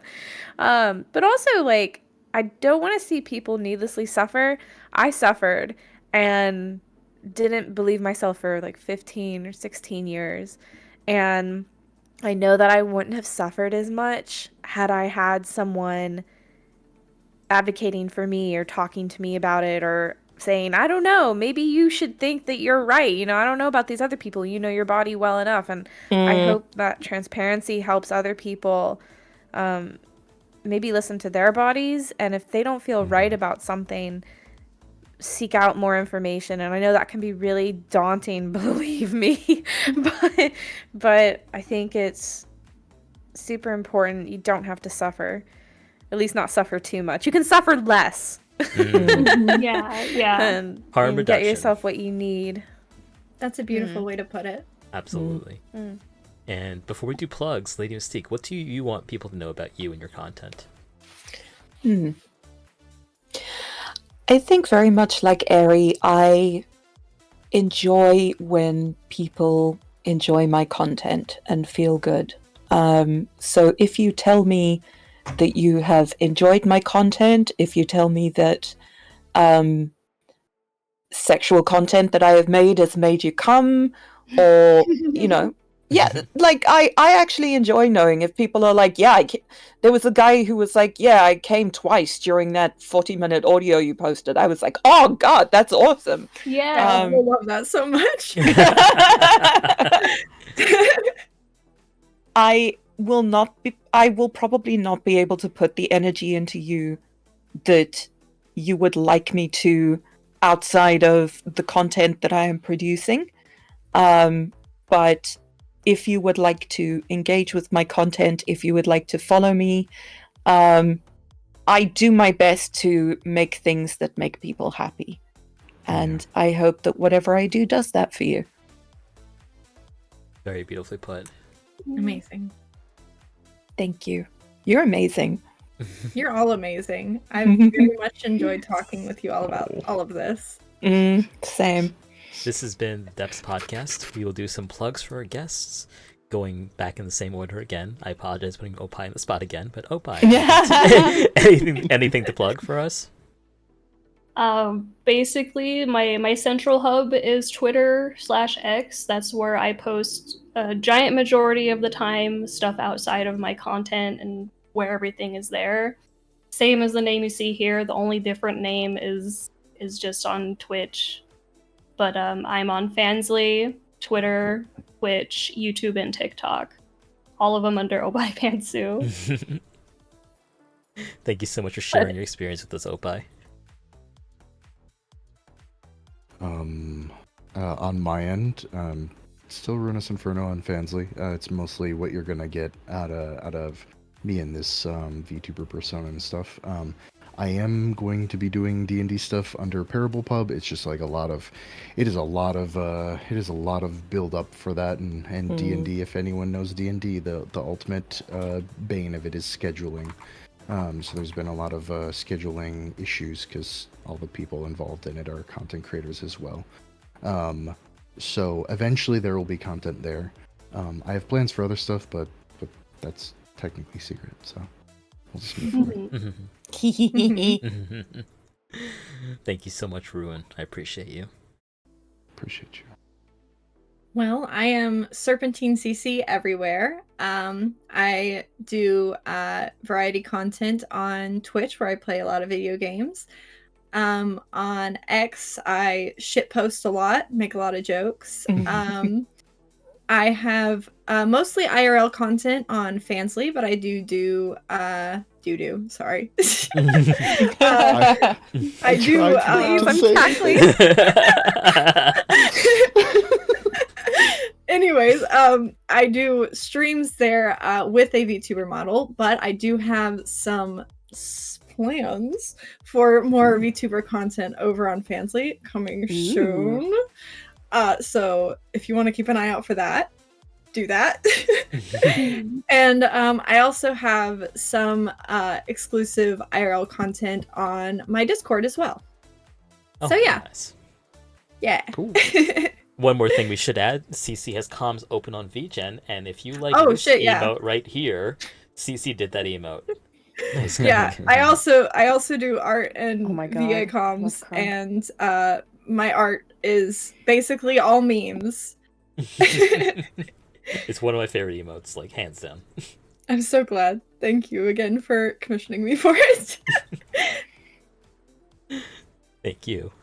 Airy, Thank you. up there in space. Brain cells activate. I would say I'm active on X or X Twitter or whatever we're calling it. And I'm shadow banned, so like Same. if you want to go, So for being if you want to shadow banned? interact, feel free. For Especially being- before my debut, which is February 11th. I've got my brand new model. I should have a streaming space appropriately by then. And not a So- cardboard box in the corner. For being shadow banned, the amount of times I get you on my timeline is insane. I followed Yeah, you just same. recently, but you are on there. Oh my, well that's good to know. Cause like I've been in what is it called? With shadow search? What is the search search one? now. Search suggestion. Search ban. Yeah. Yeah, I've been there, and I just passed Yeah. my 1-year anniversary for being in there. Oh my god. I've been in there for a year. Yeah, You show they up on never my took me timeline out, all but the I'm time. on and off shadow banned. So like Same. they just don't Same. like me. I've given up.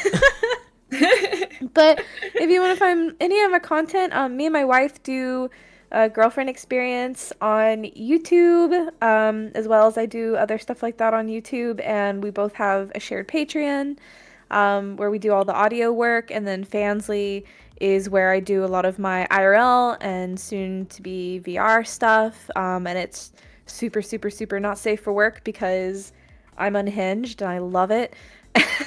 Oh, yeah, she Make is. a lot of erotic stuff.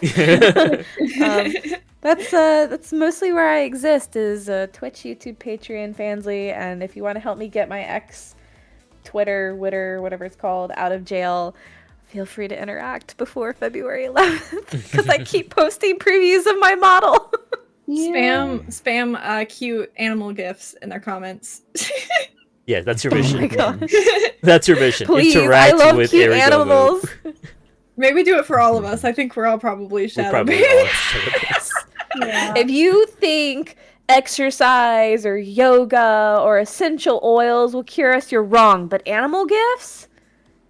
That's our best Yeah. chance. Yeah. Cats specifically. I love cats so much. Last Cats but are not wonderful. least, Lady Mystique, anything to share with us? Hey everyone, I will be spinning my Fansly back up very soon. I stopped due to some oral surgery making voice acting a little difficult, but I will be having my second procedure on the 12th of Feb. So Fansly will be coming back towards the end of February.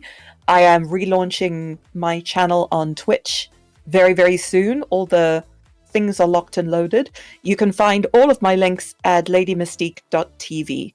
And that's Mystique without the UE at the end. Mm-hmm. Thank you so much, as always, for being my co-host, Lady Mystique. Thank you for doing this. Absolutely. I know this is a very important episode for you personally, given that your experiences, and I'm glad to have put it on. So thank you so much. Appreciate you. Yeah. Appreciate you too. Thank you for having us. Absolutely. Thank you so much. Absolutely. I've been your host, @Trementum_X, variety streamer and lewd tuber. I stream almost every night. I stream on Fansly on Thursday nights, though. I'm establishing that as my common night. Before we go, I'd like to point your attention to the Twitter post that I linked to in chat. In that post, I asked the VTuber world at large to, if they identify as disabled, to talk about their experiences. So I heavily recommend you check that thread out and follow the creators that have talked about their experiences there. It's a very good thread, I think. You'll find a lot of people are going through quite a bit and are persevering in spite of it and making great content. Please check that out. So this is the part of the episode where I play the teaser for the next episode, but I have not put that together yet. So like and subscribe. We will definitely be back in 2 weeks, but I don't have an episode planned yet. So we will lead us out with the same introduction video for our panelists here tonight. Have a good night, everybody. Bye. Bye. Bye. Bye.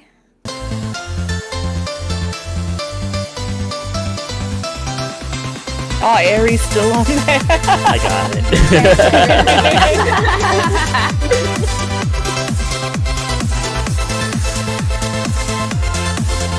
Y'all are awesome. I very much enjoyed it. I very much enjoyed it. I was worried about us not having a lot of talking points, but we actually didn't even touch a lot of things still to talk about. Yeah, literally the show did itself. I feel like we could still have a whole other show about this. Yeah. I